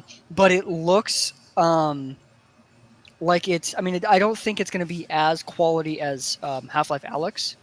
Yeah. But it looks pretty close. It looks like what you would expect from a AAA VR game. Interactive and stuff, right? Yeah. And the other really cool thing about it is, when you look at the developers from Respawn who came from Infinity Ward, before they were at Infinity Ward and Activision, the games they made before that were Medal of Honor. So you have the original Medal of Honor team back on, or some of them, back on Medal of Honor, which is already fucking awesome. Yeah, Medal of Honor has been a fantastic series. I remember liking it more than COD in the past. Yeah. So you have you have developers returning to their original franchise in a completely new scenario for them of making it in VR. And unfortunately, it has to be Oculus exclusive. It makes me sad. It genuinely makes me sad. Yeah. But speaking of things that make me sad and companies that don't do a bad job, Intel still can't keep up with IBM. So IBM is finally releasing their 7nm parts. So sad for you, Intel. Now, again, these are made by Samsung, so that is an important factor to keep in mind. They're not manufactured by IBM in terms of the silicon. However, they are designed by IBM. And so it's called the Power 10 CPUs. This is just kind of a brief thing here because these are specifically for data center. So like we're talking chips that are like designed for multi-petabyte memory workloads and stuff like that. So like we're talking really insane setups. But it's really interesting to see them. They have PCIe 5.0, so we're actually seeing some chips come out with that, which is interesting. So Intel's still on 3.0 for those that didn't know. And 16 cores, but only 15 enabled on the die, which is also odd. But just thought I'd mention that there, that, you know, IBM technically does have that now, and Intel still doesn't have 10 nanometer really completely ready to go yet. I mean, we have it coming out in Xeons hopefully soon. They have launch dates. We'll see if they make them and how hard they are to get. But on another set of Intel doing horrible, they really fucked up a new supercomputer here. This one was pretty unfortunate. So the new Aurora US-based supercomputer that was over $500 million. That's all? That's not that much. Oh yeah, no big deal. Yeah, not a problem at all. So it's the first system in the United States that's supposed to be reaching exascale compute, beating China to it actually. So really just an insanely beast of a supercomputer, an insane beast of supercomputer. And it's going to be delayed because Intel can't manufacture the chips fast enough. Now, keep in mind, this supercomputer was like very advertised about how proud that they are in both Intel and I can't remember what university or company is actually helping with the machine, but like the government and Intel, the U.S. Department of Energy. Yes, U.S. Department of Energy, all talking about how awesome it is. Look, we have U.S. engineers on U.S. soil manufacturing, U.S. based silicon for this machine, which is like, okay, I mean, yeah, it's cool. And now Intel's probably going to be outsourcing some of that, if not a lot of it, to TSMC. Yep. And also to keep in mind, this delay is not like this is a delay of a supercomputer for military missile testing or something like that. This is a supercomputer designed to like help humanity's biggest problems, like do simulations based on the human brain and brain injury to figure out if we can potentially solve that brain injury like Alzheimer's. Mm-hmm. So Intel is causing a delay on a machine that's supposed to help us, and also is probably going to have it made not in the U.S. when that was one of the big selling points about it in terms of like news articles. Yeah. Of the U.S. reaching exascale compute, except it's kind of Taiwan, Yeah. Like. And then the other thing too is that this was announced back in like March of last year. Yeah. So like, it's like they're already they're missing all their marks, man.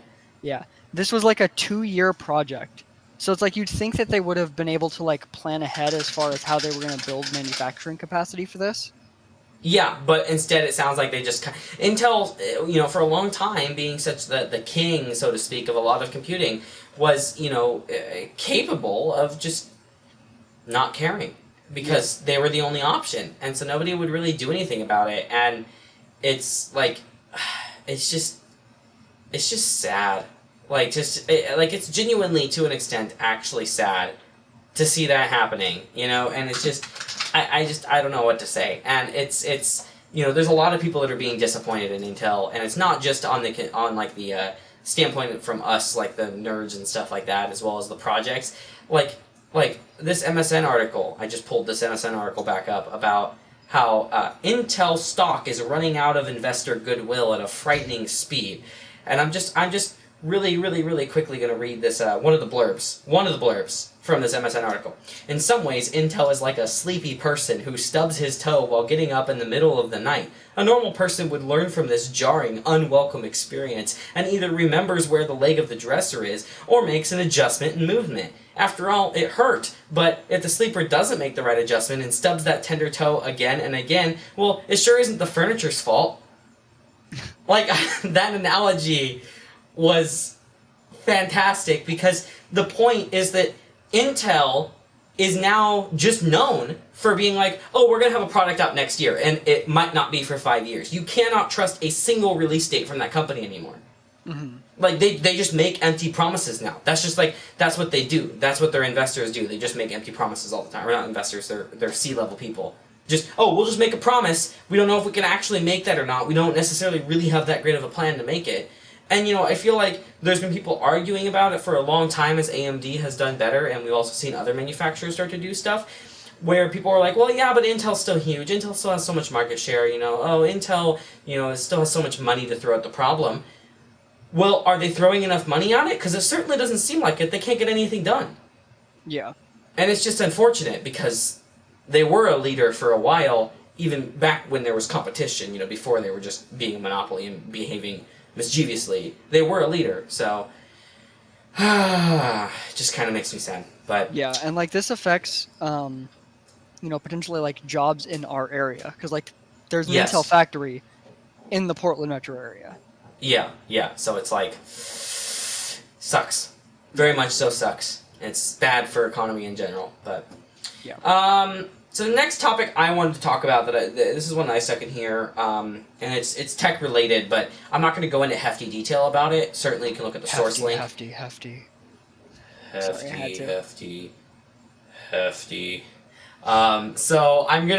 you can go into the source links if you want, obviously, to read more detail about this. But a company called NewScale got safety certification for their new their new nuclear reactor design, and they got this certification from the United States Nuclear Regulatory Commission, which is really interesting. And it was actually kind of cool because it was developed largely thanks to Oregon State University. So to put it simply, I'm not going to sit here and explain all the details. Take a nuclear reactor, make it 76 feet tall and 15 feet wide, and it is like a pod, like a cylinder pod, and it's a self-contained unit that is entirely passively cooled, as well as the control rods are passively inserted. So in the event of a power outage, earthquake, whatever it may be, water flow lacking or something like that, they will not melt down or overheat. They're extraordinarily safe, and they're capable of doing about 50 megawatts per pod, as I'm calling it. Now the turbine system for actually creating the power is not contained in them. These are just the steam generators, and it is based still on uranium for the time being. Maybe there'll be a thorium version. That's just me speculating someday. But I just thought it was really interesting to see real development of better nuclear technology for power needs for the future. I think it's good, because we have this exponential growth in power requirements, and despite how interesting and great some of the other renewables can be, I don't think a lot of them are really long-term solutions, because they can't scale to that exponential growth that we're trying to do. As well as developing this kind of stuff, of course, is going to help for the future of going to Mars and stuff where it may be harder to do other forms of renewable energy there. Yeah, because you have different specific issues. So with solar, which is probably going to be the first thing utilized on Mars, you run into the issue of having to constantly clean the solar panels because of all of the dust that would get on the panels. Yeah, it's so dusty there. Yeah, so you either have to build an automated system for cleaning, which is realistically what they probably should do, because we're going to send the supplies before we would send people. Yeah. And so if you're already sending, theoretically in this scenario, you'd be sending some kind of robotic system to set up the solar panels. Right. So realistically, you should be sending something to clean it anyway. But that's still a lot of stuff that you have to do just to get solar panels up and running, is send, whereas eventually if they reach the point where they can send certain aspects of the reactor, and then theoretically, while something the SpaceX method of getting to Mars probably wouldn't utilize nuclear propulsion. Nuclear propulsion is already used for some things, and so theoretically, if you could use a situation where you have a nuclear propulsion rocket bring you from once you've already gotten into orbit to Mars, and then you can take that nuclear reactor and move parts of it into a small reactor on Mars, that would be a really smart and efficient way to handle that. It'd be interesting, and so if you can build these and obviously by the time that happens, these would have many iterations, but just this new style of being a pod form factor, if you can make these space travel shippable, right? Then you can build the rest of the plant, but just with space for these actual reactors to be inserted. It's really starting to sound almost like very future sci-fi. Yeah. The concern would be mostly just like safely handling the nuclear on a ship or the uranium on a ship. Whereas I think that's one advantage. Another advantage of thorium would be I feel like it'd be easier to transport thorium to Mars to start up reactors once we have thorium reactor tech good enough we can build Right, it on right. Mars. I guess what I was getting at was like actually building the reactor on Earth with the uranium already in it, but just not in a powered down, locked down state and shipping that. Yeah. But either way, I mean, it's still useful to have the modular design too, because for like Mars, I'm really liking that example. Say you're planning to build a plant there that has like 8 of these, right? You ship 2 extra, and then if one breaks down, you don't have that 50 megawatt loss of power for that long, a couple of days or however long it may end up taking. And there's not a ton of detail yet, but then you can put a replacement unit in there. Or you build one at Mars, that's like designed to be scalable, right? Or that's kind of the idea with this too, at least from what I gathered is, you start in a city that's maybe growing, right? And you start with something that can house 20 of them, but you only put 10 reactors. I'm making numbers up there, and then you add more as you need more power in that city area that's growing. Mm-hmm. So you're not wasting power, and that also will help us put up more smaller reactors, so we're not having to deal with the power loss through the lines of wires. Because like right now, you put up these big reactors, it's like, well, we got to run wires incredibly long distances for the amount of power that a reactor can put out to be useful. Yeah. So. There was some other cool nuclear announcements recently. Something that Bill Gates had funded have announced a system essentially for a sodium-cooled fast reactor that also handles energy storage in addition within the system. It uses molten salt for storage. And it's designed for the molten salt would be used for like shorter term storage. It's not like you'd store it for days at a time. Yeah. But where essentially the reactor generates the power, and it essentially retains it in the form of heat in the molten salt, and then it can discharge that heat as power. And so the idea with this is that it is used in combination with clean energy tech. So you would use it in combination with solar or wind, and then it can discharge the energy either during peak times when the current build out of the solar and wind would not be generating enough power, or it can discharge at night when there's less power if there's a spike, that type of thing. Yeah, right. And so the idea is that it can put out 345 megawatts of electrical power indefinitely. And then with the storage system, it can do like 500 megawatts for 5.5 hours. So while it's only a 345 watt system, it would store the energy, keep it heated, and then if it needed to jump up to 500 megawatts for up to 5.5 hours straight, it could. Can I just jump in here and just say that it's remarkable that we understand this stuff as a society? Like, it's just, I mean, you could make the argument we don't because people are so scared of it, but also it's remarkable that the human race has figured out this like, we're talking about, using uranium or thorium to liquefy salt as a storage system for energy. Yeah. Like, it's just remarkable. It really is. I love it. I mean, it really comes down to our ability to record knowledge, because like, even if we as individuals could, even if like another species could think as well as us in general, if they didn't have a way to give that knowledge to the next generation through language and through writing, it would never compound on itself to reach this point. Yeah. It's just amazing. We need to start a nuclear podcast. I want to get much smarter before I start doing that. Well, I mean, the point would be that we're learning as we go. We talk about the news and try to start to understand it. I mean, that's how all the like SpaceX YouTube channels got started, right? But yeah, but that's a little different than nuclear. As this is true, but still, it'd be an interesting way to educate people on nuclear. That's what I'll do. I'll invite my brother see if he can start a podcast with me. Yeah, you should just have him start a podcast. Yeah, like him and I could just do a podcast about it, and I'll let him talk. It's just him talking, but you take the credit. Well, I'll just sit there and, ask questions, try and understand it. Yeah. Regurgitate it in a simplified way if necessary.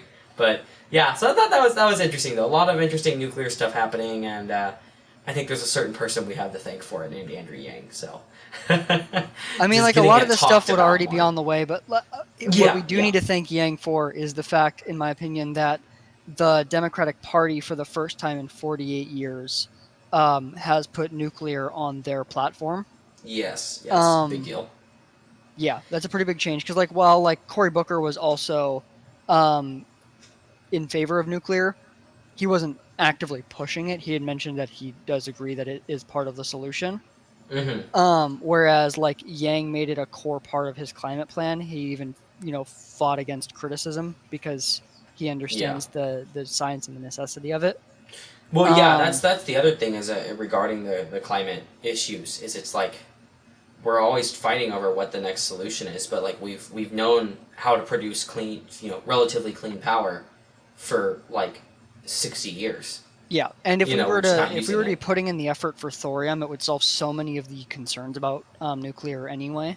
Yes, well, and also just Generation 3 reactors, which we're putting up in the U.S. now, finally, they create less waste, and that waste can then be vitrified and stuff. But thorium is better in general just because it's a order of 100 times less radioactive, if I recall correctly. Although that's variable, you can make uranium less reactive, more reactive, that kind of stuff. But it's just like people get scared of it, right? You have the Fukushima incident, right? That was still a Generation 2 reactor. I want to be clear, that reactor is the same design that was used for the Chernobyl reactors, which obviously that failed because of cheap parts and human failure. But the point is, that's how old that design was. Generation 3 is just starting to become a thing. So, yeah, it's interesting. And now we have these, modular nuclear reactors, which is just, that's so cool. Yeah. So, well, I think that's it for our other news. So, now we just have some very, I don't have the right voice mod on, but tiny news. So we'll jump right into that. Yeah, so the first one, this headline is that NVIDIA fully absorbs Mellanox. So what this is NVIDIA already had completed their acquisition, but they have now officially changed the name from Mellanox to NVIDIA Networking. Yeah. So Mellanox is just... Now, for those who don't know, Mellanox is an enterprise-level networking company. They made networking hardware and stuff like that. A very good one. Yes, incredibly high-end. So that was an amazing acquisition by NVIDIA. It's going to help them with some of their supercompute tasks, as well as their, modular mini supercomputes, what it's called, the DGX or whatever. So it's pretty interesting. Yeah. And then you want to talk about this next one, because I don't know anything about it. Yeah, so this was just a really quick one that was interesting. So we have done some of the most complex, just recently, supercomputer-based tornado and earthquake simulations recently, which I just wanted to mention on that, it's cool to see that being worked on as much as it is, because, the National Weather Service has a 70% false alarm rate on tornado warnings. That's pretty high. And so we have better simulations now where they were able to, Lawrence Livermore National Laboratory was able to simulate a magnitude 7.0 earthquake in really good detail. They were also doing simulations of some tornadoes, and with that kind of data, you can see stuff that that you can't see just from observing it, even with the camera systems and stuff like that, being able to do these simulations. And I just thought it was something cool to mention, because eventually that's going to lead to saving lives, because we know how bad, potentially, because we know what causes tornadoes, which I won't get into because I don't know much about that, but we know what causes it, but we don't know how bad it's going to be. And so having a better understanding of how bad it's going to be with early warning signs, so it's okay, we can evacuate this area because in 2 hours there's going to be a tornado that's just home wrecking. Yeah. This type of thing can also really help with we live in the area around Portland, and there's always the concern of the big quake that we're overdue for, even though being Yeah. overdue for earthquakes isn't really how it works. Yeah. But like if that happens, um, Portland is looking at doing some very, very expensive projects to do things like completely rebuild a bridge specifically so that it could withstand like a 9+ magnitude earthquake. And it Yeah. would be really good to have more accurate simulations about how that would actually affect the area. Yeah, yeah, and that's something that is, that's kind of the direction that this is going, where we're actively trying to understand that better, so that we Yeah. have, not just better early warning signs, but also an understanding of how it affects stuff. And so, Yeah. If we can it's important. have, like, you're going to run into a situation like, let's say that earthquake happens. That's going to destroy a lot of buildings in like downtown area, for example. And so Yeah, being able to have any kind of warning system to get people out of the buildings and into like the park blocks area or something, yeah, yeah, so that they're not in buildings, and then being able to get people off bridges and being able to understand where the best areas to send them to by running advanced or like running simulations in advance about how this area would be affected. All of that stuff could mean that the cities could develop much, much better plans. yeah, yeah. You have these better evacuation routes, and potentially also help buildings and infrastructure be ready to maintain itself during something that bad. Yeah. So it's pretty cool. I appreciate it. It's nice. Now you put this next one in here about Amazon, so I'll let you jump in. Yeah. So Amazon's Prime Air, which is their drone delivery service, has gotten approval to start trials for commercial flights in the United States. So they're not the first company to get approval for drone delivery tests in the U.S. UPS, for example, has already gotten approval quite some time ago. Amazon's finally gotten it. Now, the way that these drone approval or these drone like trials work is that they're not like autonomous. They can't fly over crowds, anything like that. Um, it's essentially like just a manually controlled drone in Mm-hmm. fairly controlled circumstances. However, the FAA is working on revising some rules, and so it sounds like the next change, the next thing these companies might get authorization for, would be doing drone deliveries over crowds. So we'll see how That'll be that interesting. goes. Yeah. Um, and then from there, eventually it would expand to be fully autonomous. And like the drones that Amazon is designing for the system would be fully autonomous drones with an up to 5 pound carrying capacity. That's pretty Um, significant. Yeah. yeah. And it just, we'll have to see how they handle, like, because drones are going to fall.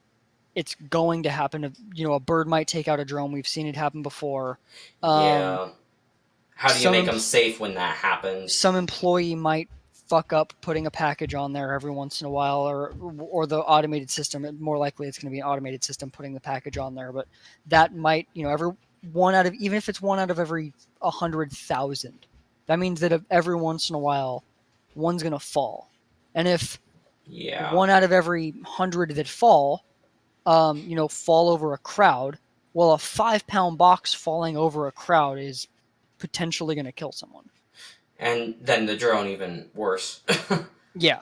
Yeah. So, And or you so, could see these drones because they could be fairly big in size. Imagine one falling on the freeway. People yeah, are going 80 miles an hour and yeah. lands in And front of so them. I'm going to want to see there's going to have to be some like threshold for safety, essentially like Automated some parachutes, considered maybe. acceptable loss. Yeah, I mean, Yeah. an automated Yeah. parachute even would be a good thing, but like, are they going to stick that on the packages too? Because what if a Yeah. package Right. hits, or what if let's say a bird hits it and it dislodges the package? Right. Um, Right. Yeah. that type of thing. And so it's just going to be interesting to see what the like acceptable threshold of like a drone falling is. One out of every 100,000 flights, one out of every million flights. Will it be different depending on the area? I don't really think they'll do that, but because it's like it's a little different. Like when you're looking at how do you determine whether or not self-driving cars should, or once they are allowed, it's like, well, if in pretty much every scenario they are safer than human drivers, even just 1 point, like even just like 10% safer than human drivers, well, that's 10% safer than existing accidents. That's not Yeah. 10% new accidents. Right, Um, right. Whereas, and even then, you look at Tesla, who is the current leader in autonomous driving. They don't plan to drop it or to remove it from beta until they're 10x safer than drivers. Yeah, that's right, right. And Yeah, so, like, so what is it's considered, like Amazon is probably going to have a lower personal safety threshold than like UPS, I think, will. mm-hmm. Because let's be real, Amazon doesn't really care about their brand as much as UPS does. Because Yeah, that's true. I Amazon mean, just Amazon doesn't care about takes anybody. over markets. Yeah, UPS Um, actually takes care of their employees to an extent. yeah. And so it's like, what is the FAA's acceptable loss going to be? Is Right, more so right. my biggest question when they do start allowing flying over crowds, because that is something I am, even when it's manually controlled, that's something I'm very concerned about. Let alone, um, autonomous. Right, right. Because like if it's, are they gonna have to build in some kind of system to detect for birds flying nearby and it manually lands somewhere? At which point, where is it gonna land? Yeah, I There's don't know so at many that point. I mean, it things. can dodge, but then, you're looking at some really complicated sensors and those add weight Yeah, too. So it's just like, I don't know. It's I like the idea. I don't like that Amazon's doing it. I like the idea in general though of having drone-based delivery, especially for like perishable goods, right? Like, oh, you need some coffee creamer and milk or something, like it can get that to yeah. you quickly, but Well, and like I when don't I talk know. about birds, I'm not talking about some like hypothetical. We have there was a situation earlier or I guess last month now, earlier in August, where Yeah. a bald eagle took out a government drone. Yeah, yeah. Like So I know it those chose are to go after it. And that's where it's like, if a bird is uh-huh. choosing to go after a drone, then evasion probably won't be enough because a bird can just turn around and go for it again. Yeah, right, And right. You'd have to so like actively dodge. yeah, and so will we have to see it be maybe specific colors that birds are less likely to go after? We've seen just painting wind turbines, instead of them being white, painting them like a darker color will already cause birds to go fly near them less. And so we might have to see specific colors. Yeah, there's a lot of things that need to go into this before, in my opinion, it's something that would make sense to fly over crowds, especially autonomously.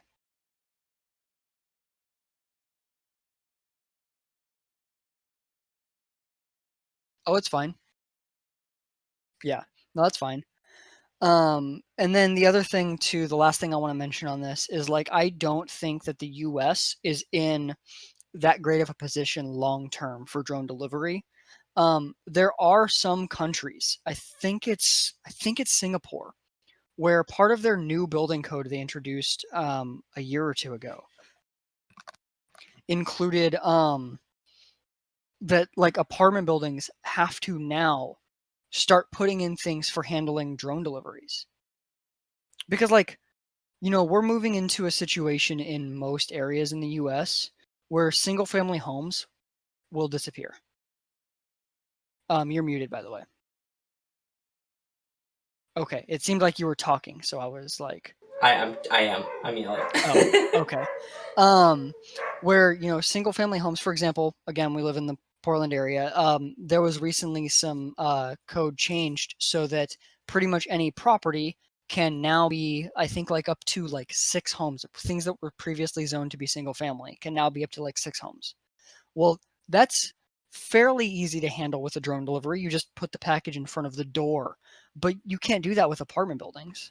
Yeah, yeah. So then that starts to just add this extra level of complexity. I mean, I appreciate the ambitions, but like, Yeah, so it's like, for even apartment buildings being built right now, where we know drone delivery is going to be a thing.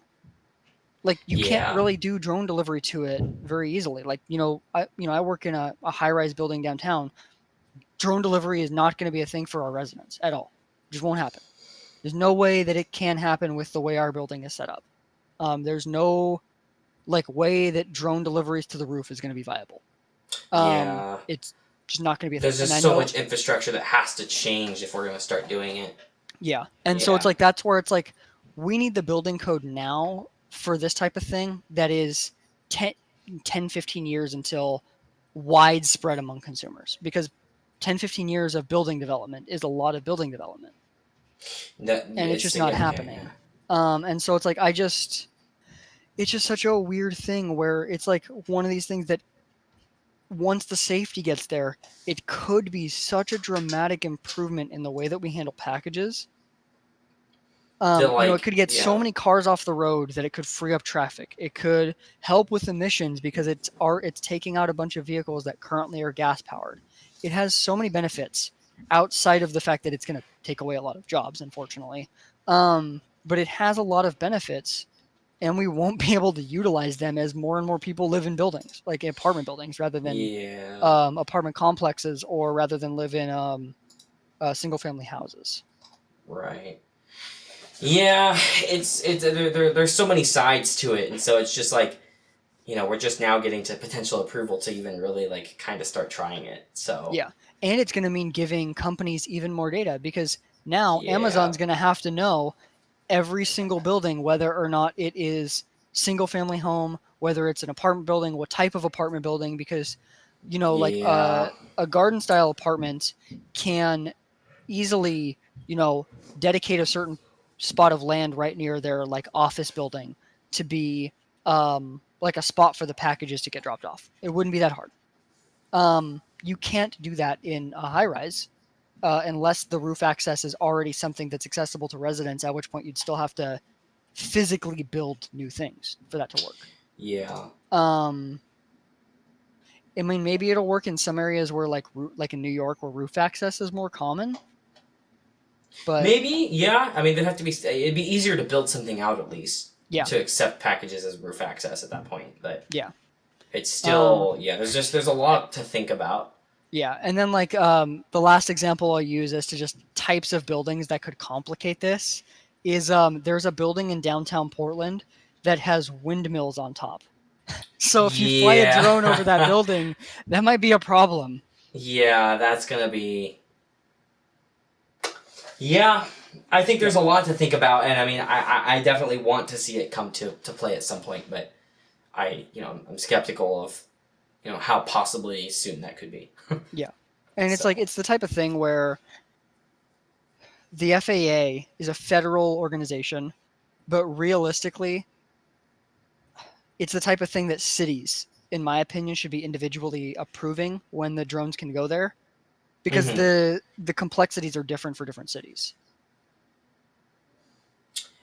and that's also a good point. It's going to take time to build it out on Yeah. like a per city basis, Yeah. too. And like Yeah, it would, in fact, I think one of the things is this would make more sense in rural areas, if the drones have enough range. Or even if they don't, if you can build out like a truck that could deploy the drones that's yeah, yeah, autonomous, then you could, in a pretty rural area, have a truck drive to an area, deploy the drones where maybe it's currently not feasible to send multiple employees to deliver packages. Because, like in rural areas, for example, where the post office is the only way that a lot of people can get packages, that's a problem. And so if there's yeah. ways to open that up, that's cool. And so maybe that's just where Amazon should focus and UPS should focus, is on using these to cover and make profitable the areas that are currently not viable for them to go into. I agree with that. I think that would be a really good solution. Is in fact, I really like the truck idea there. I think that would be really great. Mm-hmm. It's just that would actually be a great way to deliver it. You could potentially have 50 drones or something like that attached to a truck, and a Yeah. bunch of packages in the truck, and you could even have that truck go to multiple rural areas, right? So it Mm-hmm. stops in an area.